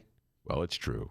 And Chicagoland Cremation Options honors their wishes by providing cremation services directly to the general public. Chicagoland Cremation Options provides an affordable, ethical, and easy cremation arrangement, whether in person or online. Save thousands and streamline the process by going directly to Chicagoland Cremation Options. It's a family-owned business operated by my good friend Douglas Klein. Here's how you reach them: ChicagolandCremationOptions.com. One more time: ChicagolandCremationOptions.com.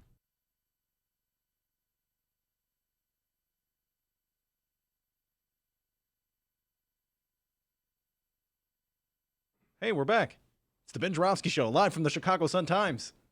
Yes, we are back. Micah Uetricht has joined us, the pride and joy of Jacobin Magazine. Welcome back to the show, Micah. I'm very glad to be here. He's got some serious pipes, doesn't he, D?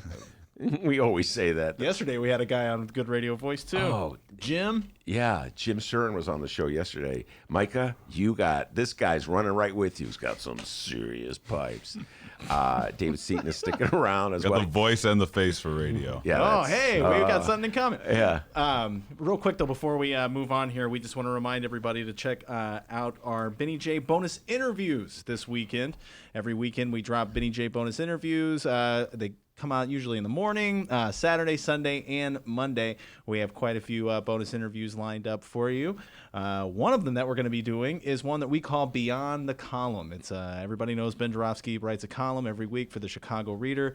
Ben and I talk one-on-one here about his latest column, what is the title again, Ben? Mythbusters, and you gave me grief about the title. It could have been a little better. Mythbuster, but find out what that's all about. And also what we do is we go through the Ben Joravsky archive. Turns out this guy's been writing articles since 1987, but he corrected me, 1984. Thank you. Yeah. Long time. Before either of our guests were born. Yeah, he brags about that. So he's been writing columns for a long time with the Reader, and we take one column and we look back at it as well. The one that we go to is from 2012. Yeah, I had a lot of fun with that one Yeah, about so Twitter. it's Beyond the Column. We're going to be trying to do this every week here. Ben Joravsky column special. We're going to be doing that. What else do we have on tap for the Ben? Well, we have a lot of cultural stuff today. We're coming in after today's show. Lior Galileo from the Reader is coming in to talk about the 50 best albums of the year. The 50 best albums of the last 10 years, the last decade. Ben will know zero. I know none of them. Okay, I know nothing about modern pop music. But you need to ask Lior about his 2019 New Year's resolution, which was to listen to the song All Star by Smash Mouth every day of all of 2019. He did that every single day. I actually know All Star. That's a song I do know. Oh. Well, so does Lior very well. Yeah. And I knew it because there was a kid who used to live across the street from me. He loved it. He's like, I love this song, and he'd come on and play it. Yeah, don't sing it. Who else we got lined up? And then this is one of my favorite shows of all time, David Seaton. I don't know if you're a movie fan. I've never talked about movies with you. I'm a huge movie fan. I love movies. I go see them all. Sergio Mims, pound for pound, in my opinion, the smartest movie guy in the city of Chicago. And Danielle Scruggs, who can give him a run for his money. She's a movie reviewer for the publication The Tribe. We all sat in here. We did our predictions for the Oscars. We ran through all the movies of the year. So if you're a movie junkie, this is can't miss. Because I'm not the student of film that they are, but I know a thing or two. It's not like me talking to Lior about music for the last 10 years, which I know nothing. Have you ever heard of? Here you go, Micah. Have you ever heard of a group called Puddle of Mud? Yeah, they're terrible. Okay. Yeah. Hey, now, come on. He loves them. They're going to be performing at the Springfield State Fair. Dude, I'll be in the mosh pit. Okay, so here's the thing. There was this news story that Governor Pritzker last year, I don't know if you guys followed this, but there was Confederate Railroad, a country band that has a Confederate flag on stage as part of their act, and they had a contract to play at the Illinois State Fair. J.B. Pritzker, in my opinion, to his credit, severed the contract. And then there was outcry, and the Republicans are saying, why don't you sever contracts with Snoop Dogg, et cetera, et cetera. It became a play. Because Snoop Dogg's not defending slavery? Yeah, Snoop Dogg always with his Ugandan flag when he gets up on stage, and Uganda is so notorious for enslaving Norwegians. I don't even know what that means. That's Republicans struggling. All right. Anyway, it's this week's weekend's Benny J bonus interviews. Check them out at both Chicago Sun-Times and Chicago Reader websites. Sorry, live streamers, it's download only. Go find them. Go subscribe. The Benny J bonus interview is always a good time. Yes, always a good time. Anyway, so Dennis said that they announced the lineup for the State Fair, and Puddle of Mud was playing, and I thought he made it up. I thought he was just messing with the old guy, which he's been known to do. Puddle of Mud, I go, there's not a group really called Puddle of Mud. He goes, no, I swear to God, there really is. That's my Dennis imitation. Oh, it's awful.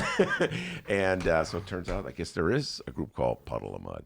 All right, Mike, before you and David discuss the great issues of Iowa, Bernie and Biden, anything you want to talk about, tell people about that they should know about with you? I plug the same thing every time I come in here, but I give you the blow-by-blow updates with this book, which is that it's totally done. Bigger than Bernie, how we go from the Sanders campaign to democratic socialism. Finished the proofs, edited the proofs. Found out today that there's going to be an audio book, which is maybe exciting for people on the live stream and on the podcast. Well, you're going to be voicing it, right? So I asked if I could record it, and the company said no, they had hired a professional. What? I'm pissed off. That really irritates me, man. You got the voice. I know. Bernie, I love him. Well, maybe they'll hear this interview and go, you know what, on second hand. All right. So tell people generally, maybe they haven't heard it before, the general theme of your book and how that fits into Bernie's campaign right now. Well, the reason that I'm hype about Bernie, the reason I wrote a book about Bernie, the reason I think his campaign is so important is not just because I agree with the policies that he's putting forward, although we can talk about why and how those policies are good, but it's also that he has a different theory of how social change happens than any other candidate who is running for president or anyone who has run a credible candidacy for the presidency since Eugene Debs a century ago, which is that change in the country comes through bottom-up activity. It comes from in the Marxist terms, the self-activity of the working class. Or he's somebody his politics were forged in the civil rights movement in the 60s. He's somebody who believes that you need grassroots movements in order to affect change, especially given the enormous barriers to making progressive social change happen in this country. And so his candidacy has done that, and the book talks about various ways that that's happened, whether it's through electoral politics, and it goes over, there's a section on Chicago and the 6 socialist candidates who are elected to the Chicago City Council on the national level, AOC in the House, and Rashida Tlaib and Ilhan Omar, as well as the newly sparked grassroots activism around all kinds of things, from affordable housing to the Democratic Socialists of America, which is this resurgent group in Chicago and around the country. And so it sort of goes through what we've learned from Bernie's campaign, how it's sparked all kinds of new things, ranging from elections to grassroots movements, and where it goes from here. All right. And so do you have a sense of what the early stages of the Democratic nomination process that folks are signing on to Bernie in the Democratic Party? You think that Bernie Sanders, all these issues that you're talking about, are catching on and that he will be the nominee? Well, it depends on what you mean by that. If you mean, is he looking good in the polls, the answer is yes. If you mean, are the gatekeepers of the Democratic Party getting on board all of a sudden with democratic socialism, the answer is definitely no. There's been, throughout the campaign, we can get into further detail on this if we want to, but there's been some sort of rhetorical moves or even some substantive moves towards Bernie's stance on things like Medicare for all or forgiveness of student debt. But I think his approach to politics generally is one that is an existential threat to the Nancy Pelosi's and the Chuck Schumers of the party. And I think they're going to continue to move heaven and earth to try to not let him take over the party and not be the presidential candidate. It may be too late for that, but I don't think they're going to be, even if he wins, they're not going to be particularly happy about it. Bernie Sanders is heaven. He's nirvana. He's perfection on the ideological scale. That said, my biggest resistance to Bernie Sanders is 99% of what he proposes will never get passed or enacted into law. So he's a wasted vote.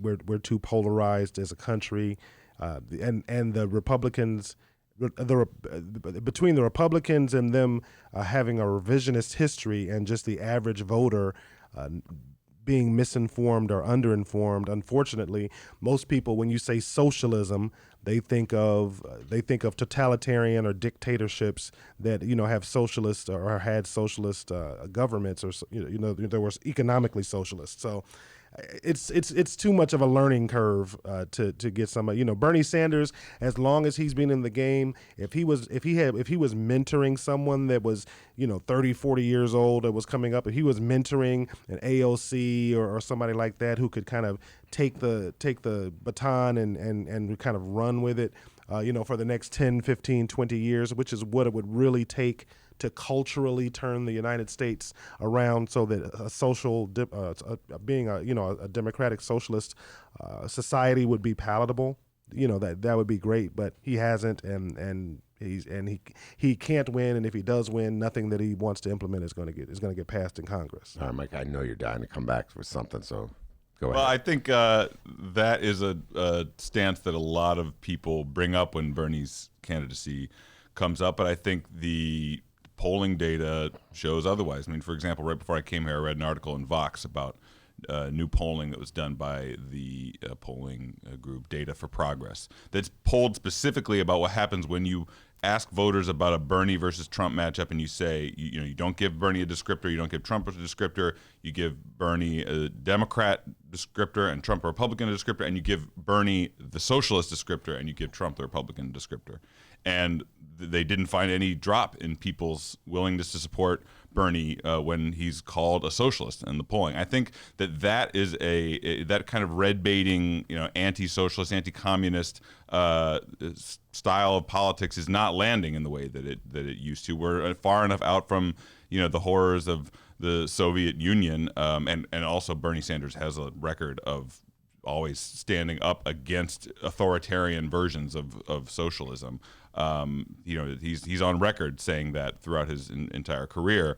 So I don't think that those attacks are landing. I mean, to be honest, I am somebody who's identified as a socialist for a very long time, and I didn't think that my politics would be able to find mass resonance in the United States. I didn't think millions of people would get behind a candidate for president like Bernie Sanders.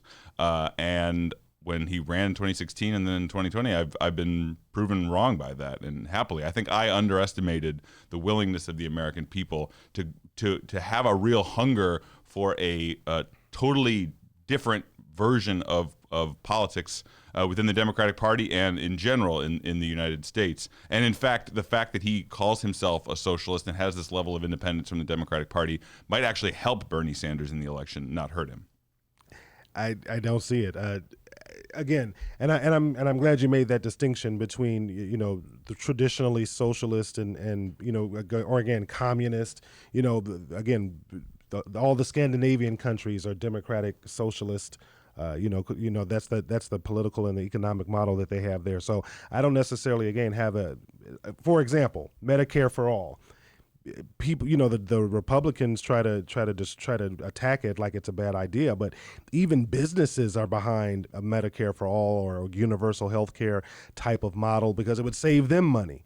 So and a lot of times Republicans try to act, or they try to program their voters to say, well, you don't want universal health care because then you're going to be paying for somebody else's health care. I always posit it like you want it's better for you to pay an extra $10 or $15 to make sure when you go to the grocery store, your neighbor down the street who's got coronavirus, can't come in there and cough on you because you don't want to spend an extra $10 or $15. So I think you and I would probably agree about a lot of the things that Bernie Sanders wants to do, but it's impractical and unfortunately it's not going to happen. I just got that moment. I hear thing. I know you're not endorsing that idea, David, but just the notion that you're paying for somebody else's—that's what insurance is. I'm saying yes, you're right. It's the law of large numbers and pooling risk and so forth and so on. But when you start talking about and the biggest problem is it's a messaging thing. On the left, we say free a lot. When you say free health care, it's not free. It's just being subsidized by the taxpayer. It's coming out of your check as a deduction, like your federal or state or FICA or anything that's coming out of your check. Or when they say free college, no, it's not free. It's do you take the 180 million people who are working adults, and do you pool them together so that it subsidizes the next generation of people going to college, or do you just let everybody pay it on their own? And if you're paying it individually, it's kind of like not being in a union. We're all going in here trying to get our health care on our own and get our education on our own, and we're not pooling our resources as a group. So again, I like and I think that that's the better model. But it's not going to happen this November. Well, not with that kind of attitude, it's not going to happen. I mean, I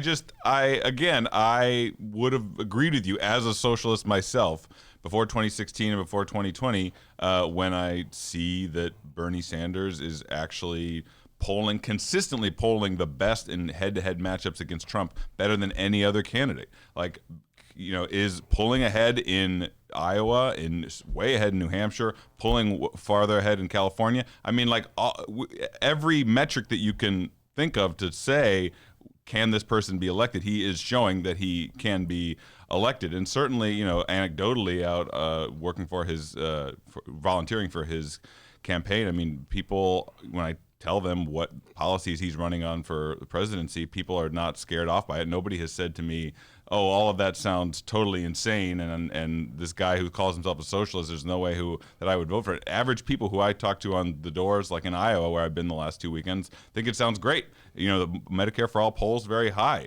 Getting rid of student debt polls very high. So it's not a far out idea. It's happening. We can do it. Well, let's address the point that David made, Micah.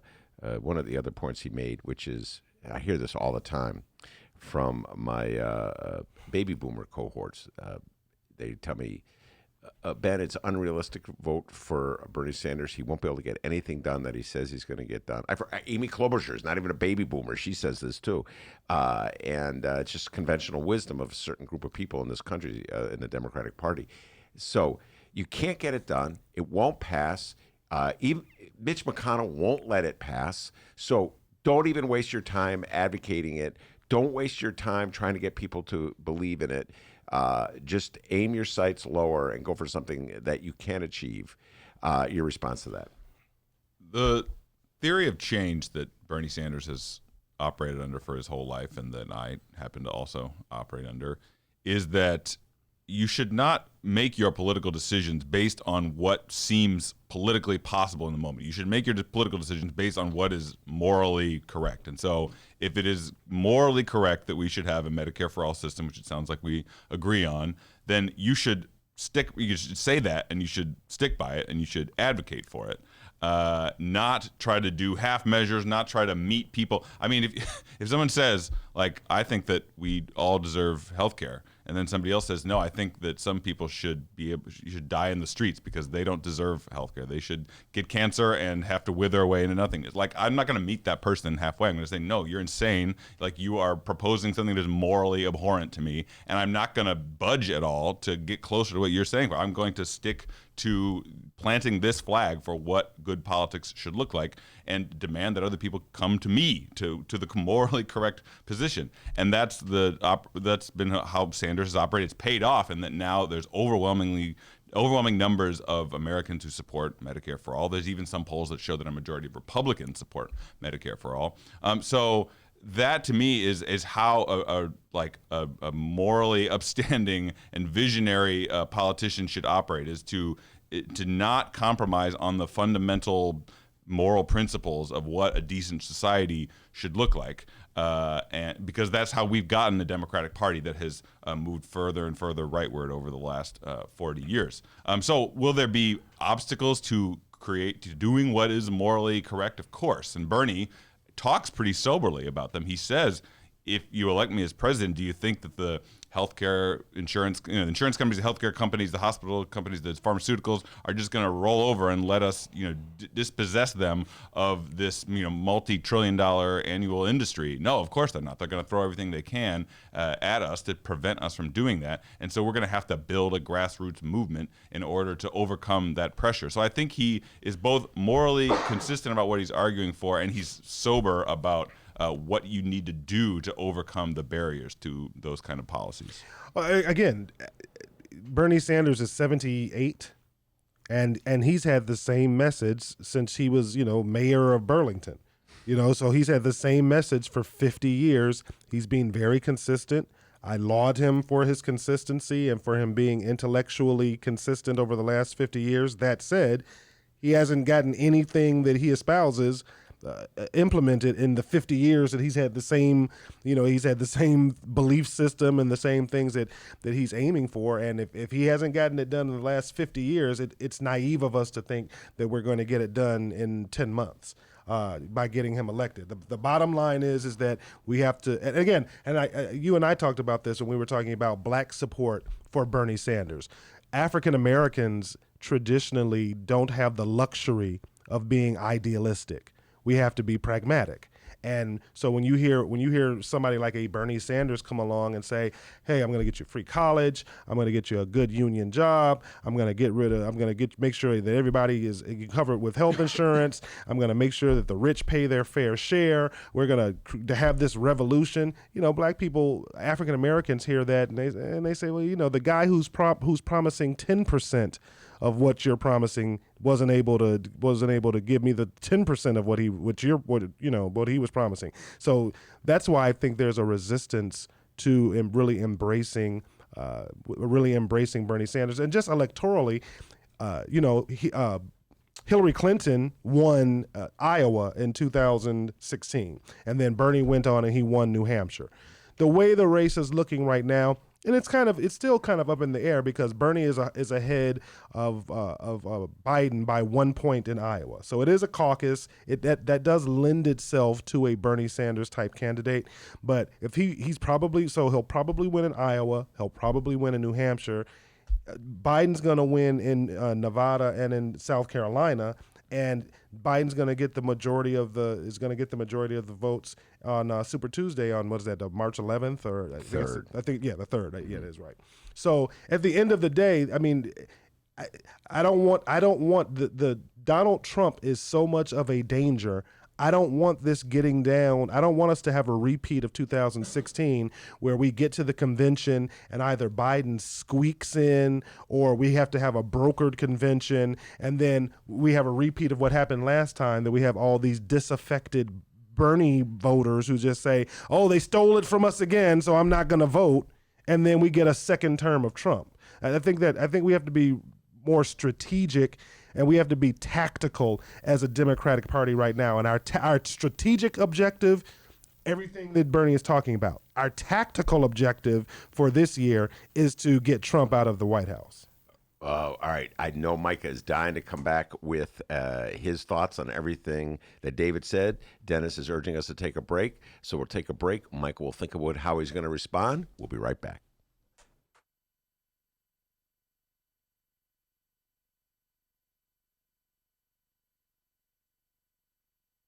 Hey, everybody, what you're about to hear are the piano stylings of Jeff Manuel.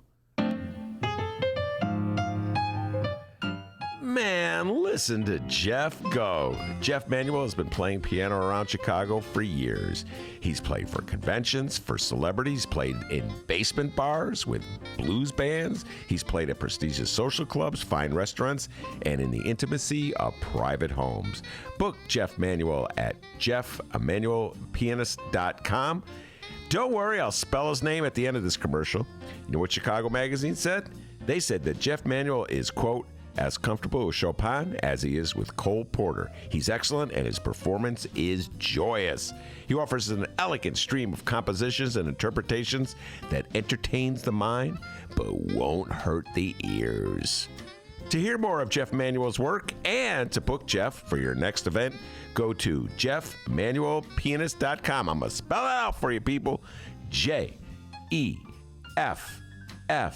M as in Mary, A, N as in Nancy, UELPIANIST.com. Take it away, Jeff Manuel.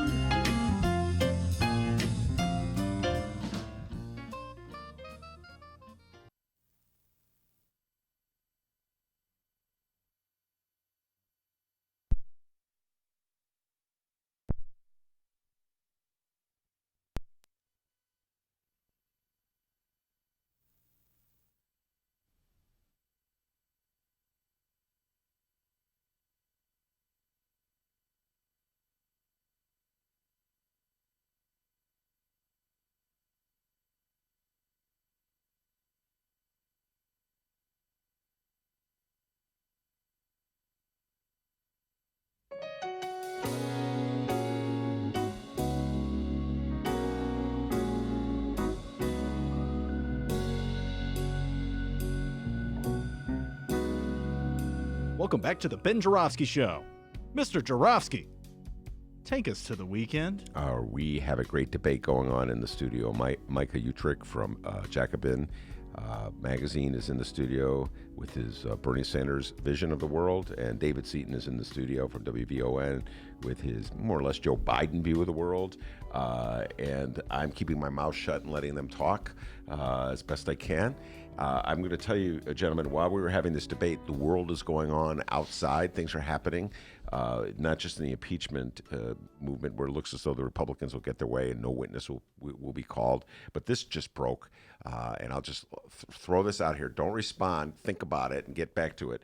This headline just broke. I'm just going to read this as neutrally as I can, David Seaton. I'm not putting anything into this. So let me get all my years of cynicism and skepticism out. And I will now become Walter Cronkite, and I'll just neutrally read this. DNC rules change for Nevada debate may enable Bloomberg to participate. This is a breaking story in the New York Times. The Democratic National Committee will eliminate the requirement that candidates show evidence of grassroots support. Here's the lead. The Democratic National Committee has opened the door to allowing former Mayor Michael Bloomberg of New York to participate in the presidential debate. It will sponsor in Nevada next month, a change from its practice that demanded candidates demonstrate grassroots fundraising support. The DNC announced Friday that in order to participate in the debate set for February 19th in Vegas, a candidate must win at least a single delegate in either the Iowa caucuses or the New Hampshire primary or meet polling requirements. It has eliminated the requirement that candidates must have received donations from hundreds of thousands of individuals. Mr. Bloomberg, a multi-billionaire, is running a self-funded campaign. We talked about this, David Seaton, and is not soliciting. I'm sorry, I made it through it without being cynical, David. Okay. All right, that's over. I wonder why. All right, we'll get your thoughts when we come back. You got an update for me, D? That was my update. All right. Wow. I was just like, wow. I know it's your dance floor right now, but wow. If that's not an anti-Bernie move by the leaders of the Democratic Party, I don't know what it is. Rules were rules. You know what they say about rules? They're meant to be broken. They're meant to be changed. They're meant to be amended. Well, it's not just an anti-Bernie move. It's like no concern for small d Democratic politics at all. It's just anybody can buy their way into the debate stage for the party. It's like just like every other aspect of society, the billionaires get special rules that they're not subject to. The rest of us are subject. All right, let me give you the best. I'm going to put the best spin possible for this, okay? I'm now going to go put my Democratic hat on. This is the best spin possible, and get your response. Start with Micah. The powers that be in the Democratic Party have come to the decision that Bernie Sanders cannot win. They've come to the decision that their best bet is to have a more or less moderate, middle-of-the-road type candidate, and that would best be Joe Biden. But they've come to the conclusion that Joe Biden can't win for all his flaws. So they're going to Plan B, the billionaire. And not just a billion, David Seaton. Not like there are billionaires and then there are a billionaires, okay? Yes, that's billion with a B. Thank you, Lori Lightfoot. So J.B. Pritzker is like a baby billionaire compared to Michael Bloomberg. I'm not kidding. David Seaton, I think Michael Bloomberg's worth 50 plus $1 billion. So if he takes 10% of what he's worth, 10%, then that is, help me out with the math, $5 billion? Thank you, David Seaton. I'm not that good at math. So I believe this is the Democratic Party's way of saying we're not happy with any of the front runners.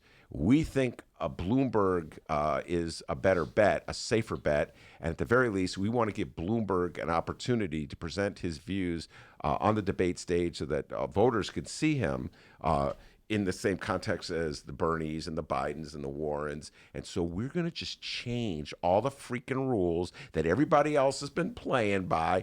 Kamala Harris played by these rules. Cory Booker played by these rules. Castro played by these rules. Tulsi Gabbard played by these rules. Andrew Yang is played by. But these rules out the window in the middle of February. Man, that is some cynical power politics. That's my view. Micah will get your view, and then get David's view after that. Go. Agreed. That's correct. Yeah, maybe that's supposed to agree. So Ben, you're wrong. And David? Yeah, I have to say you're definitely being sardonic. I think we have to be careful on the left that we're not being so purist. If we want to win, I think that's been an issue on our side. Is that especially in dealing with Trump. Trump is a street fighter. He's a bare knuckle brawler, and we're in here trying to say, well, the Constitution says, and blah blah blah blah blah, and we're going to lose. At the end of the day, here's the reality of the situation. You cannot compare Michael Bloomberg to a Cory Booker or a Tulsi Gabbard or a Kamala Harris. You know why? Because none of those candidates were ever third. Mike Bloomberg is in third place, and he hasn't even been on the debate stage.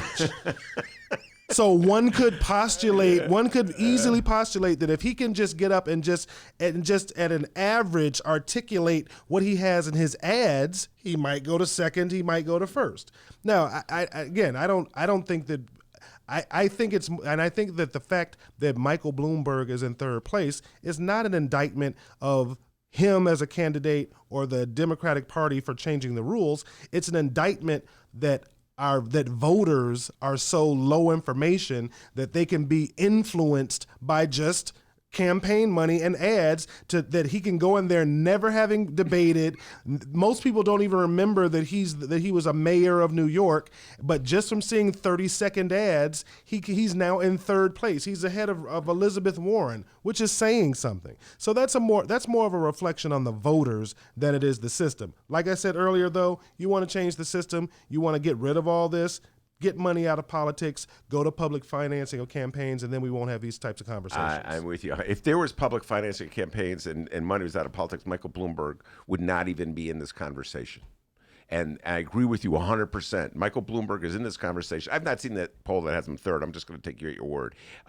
Michael Bloomberg is where he is because he saturated the airwaves with his commercials. All that hard work, Micah, that you've been talking about, Bernie building a movement for 50 years, of you and Miles and everybody else going down, knocking on doors, that grassroots effort, that passion. Like Bernie Sanders has built, he's got delegate slates in every single congressional district in Illinois. He has grassroots support. All that. Open window, throw out. This guy could saturate the media, the TV with these ads, and people go, I like him. He sounds like a good guy.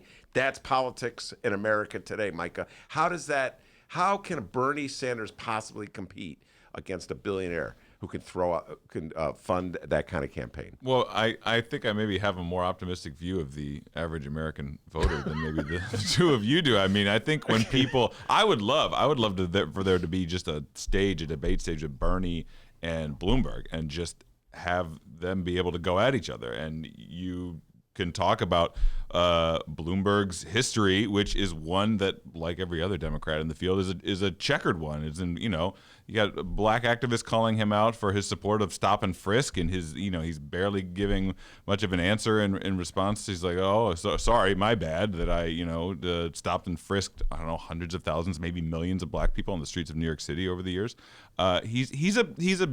He represents exactly the kind of status quo of Democratic politics and American politics in general, which is that we're all, they're dominated by people who are the ultra rich, who get to do whatever they want to do. They get to become masters of the universe. And if you put somebody like Bloomberg up against Trump, I mean, Trump also claims to be a billionaire, but he would just say, he would say, I represent something different. Like, Bloomberg is the status quo. I am something that is far different. I'm gonna, upend. I upend all the conventions. Michael Bloomberg is here to uphold the conventions. So I don't think there's any chance that Bloomberg would win in a matchup against Trump. And I think that kind of status quo politics is part of what delivered Trump to us as the presidency, and why the Democratic National Committee wants to continue to double, triple, quadruple down on this failed strategy of nominating people or opening lanes to people who want to defend the status quo is beyond me. All right, just before we, David, you get to say whatever you want to say. Frank, one of our most discerning listeners out What up, there. Frank? Yeah, this guy really knows his stuff. Sent us an email, the latest presidential primary poll. God bless you, Frank. It's from realclearpolitics.com. All right, and here are the results. You're close, but you're off one, David, according to this poll. Biden at 26%, Bernie at 27%, Warren at 15%, Bloomberg at 9%. He's ahead of Buttigieg, which is pretty amazing because Buttigieg has been running since he was in the cradle. So thank you very much, Frank, for sending us. But the basic points, your basic point is that he's at the fourth. He's knocking on the door at double digits. Has done no campaigning, has not been in the going door to door in Iowa, has not been. He's ignoring New Hampshire. He's running in Alabama, which is hilarious. Who in Alabama is going to vote for Mike Bloomberg? Will Mike Bloomberg have a difficulty, in your humble opinion, David Seaton, getting black voters to support him, considering stop and frisk? No, I don't think so. There will. People have very short memories. People, you can barely get people to remember, from one election cycle to the next. He hasn't been mayor, for a while. Are there going to be some vestiges of lingering resentment that he held over that policy? Certainly, but in the aggregate, no one's going to remember that, and all he'll do what any politician. I mean, again, and this is what I'm talking about when we're on the left and we're eating our own. So let's say it comes down to Bloomberg and Trump, just hypothetically. Are we going to seriously sit here and chide Mike Bloomberg for stop and frisk when Trump is killing kids at the border? When he is literally right now rewriting the rules for disability payments and trying to take people's disability away. We have to pick and choose our battles. And again, if it comes down to a Mike Bloomberg and a Donald Trump, and I as an African American have to factor in that while he was governor, that he was orchestrating or managing stop and frisk as a policy within the city, he's still better than Trump. All right, let me just flip the switch on you for briefly before I kick it over to Micah and put it to you. It's always put to Bernie supporters, will you support fill in the blank, a centrist if he or she is the nominee, as opposed to Trump? Would you, as a centrist, support, one, Bernie Sanders if he were the nominee, or would you say he's too radical? I would support the guy who brings in the tuna fish sandwiches in here on Wednesdays from the dumpster over Trump. For me, yeah. Now again, and this is where I think where centrists or people who are more pragmatic, this is where we part ways with Bernie supporters, and quite frankly, this is really why Trump won. Trump won by 77,000 votes in 3 states. Mm-hmm. But ultimately, he won because there was a large enough percentage of Bernie voters who wouldn't vote for Hillary and 10% of his voters who voted for Trump. That's what put Trump in the White House, because Bernie supporters were talking two years after the election about how it was a fix and Hillary Clinton stole the election from him, the primary election from him, and blah blah blah blah blah. And we can't do that this time. Whoever gets the Democratic nomination, that person, even if it's Tulsi Gabbard, and I loathe Tulsi Gabbard. She's not going to get the nomination. No, but I'm saying, I hear you. Even if it was Tulsi Gabbard, yeah. I would still vote for Tulsi over Trump. All right, I could have a response, but Micah, you are chomping at the bit. Your response? I think that I'm a pragmatic guy. I want to see Trump defeated. I think Bernie Sanders is the best candidate to defeat Donald Trump. I will not get behind. I guess if I lived in a swing state, if it was Biden or Bloomberg, I would vote for them. But I certainly wouldn't lift a finger for either of them. And that is because there is a long record of just absolute moral stains. Ask me to support the guy who, Biden, who played a key role whipping support for us to invade Iraq, who has the blood of hundreds of thousands of Iraqis on his hands. Bloomberg, just a plutocrat. The whole reason why the Democratic Party is in the state that it's in is because we've constantly made this argument about you just have to get behind whoever it is, and you're making the important point about the horrors that are going on at the border, but by capitulating to the right wing, that's how we ended up with Barack Obama deporting more immigrants than any other president in the history of the United States. I mean, that kind of calculation is what has led to a Democratic Party that has capitulated on so many of the key right-wing issues of our day. I think that somebody who is a marked difference from the politics of the status quo but I think this both on a sort of intellectual, moral level, and I think that the polls show that person stands a far better chance of defeating Donald Trump, a goal that we all share, than somebody who you can say, you can point to Joe Biden and say, well, you voted to invade Iraq. Like you have a long history of trying to gut Social Security. Like you have trumpeted over. You used to hang out with white supremacists. You used to brag about your friendships with Strom Thurmond. I mean, like this is a guy who doesn't seem to even stand for much of anything, who just sort of like is flapping in the wind, going wherever the winds are blowing, rather than staking out a clear moral lane and saying, this is what I believe in, this is what's right, this is what's wrong, I'm going to do what's right and not what's wrong. And I think that the candidate who has done what he considers to be right and what I and many other people consider to be right throughout his entire career is a much better bet for defeating the horrors that Donald Trump has brought to the presidency. Again, I just have to respond because he threw a lot of things out there, and again, again, as an African American man, I have to be pragmatic.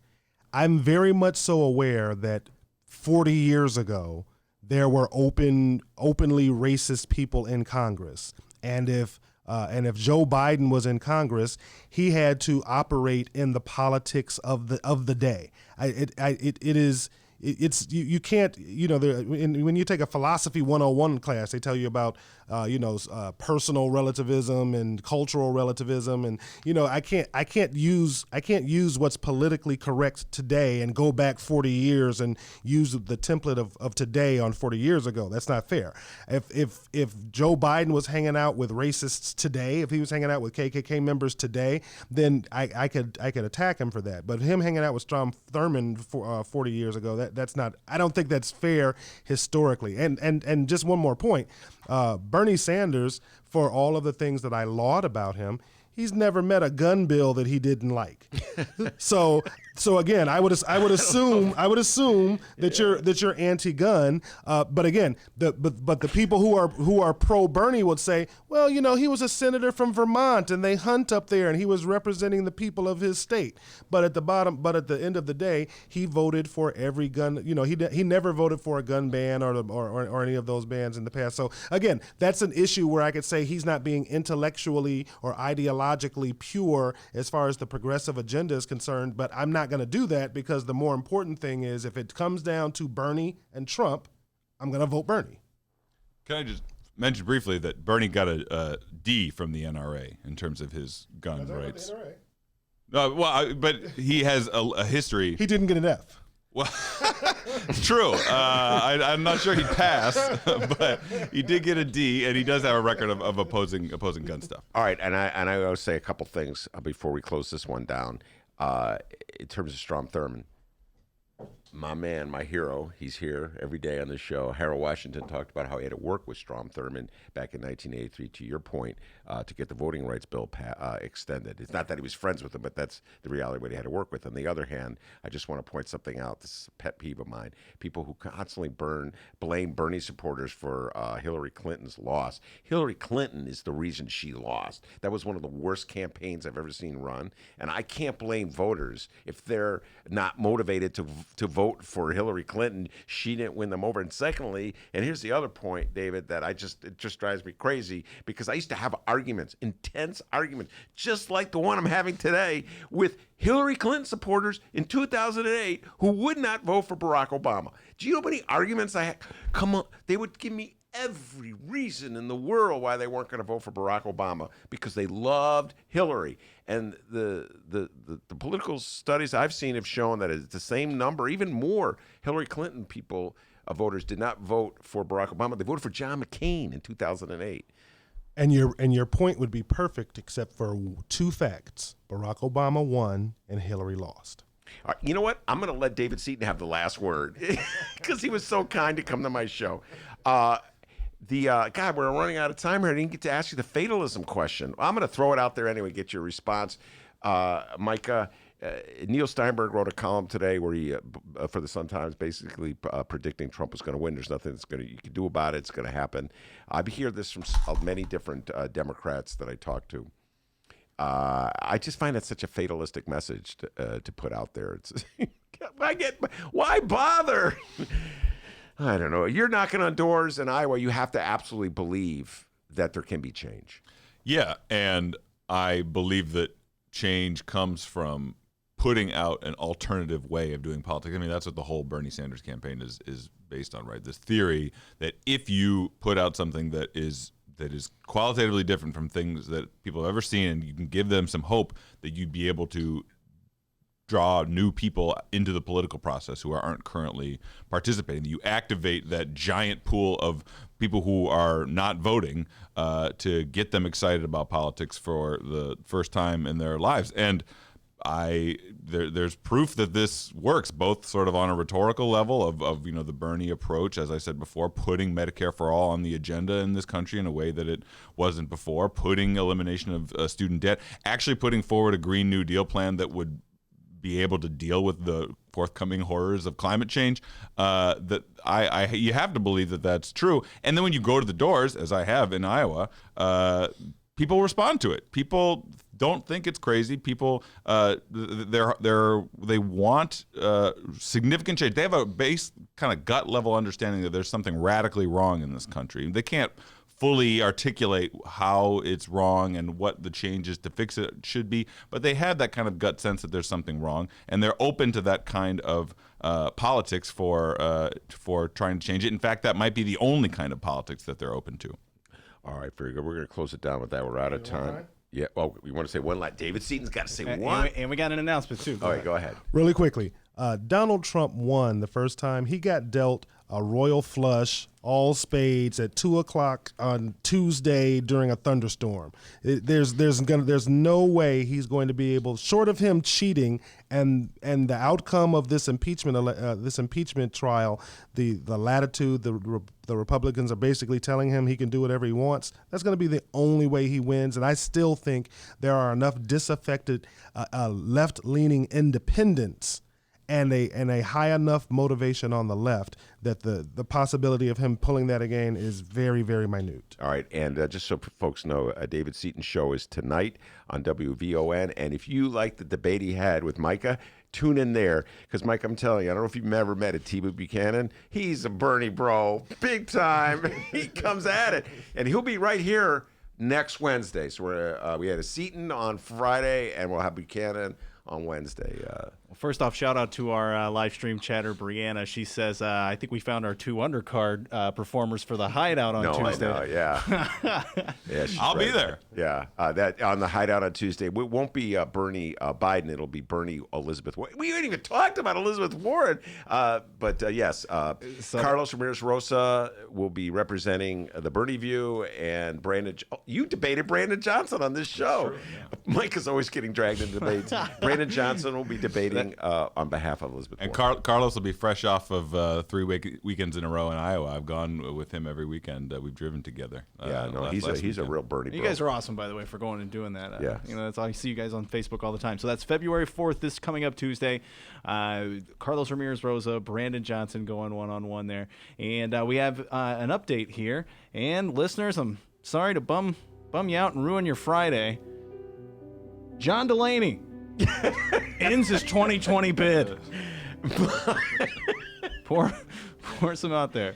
Yeah, he was in the debate. Wasn't he in the first 2? I want to say. I remember. I can barely remember who he was. He's like the ball. That's the guy. Brazilian, right?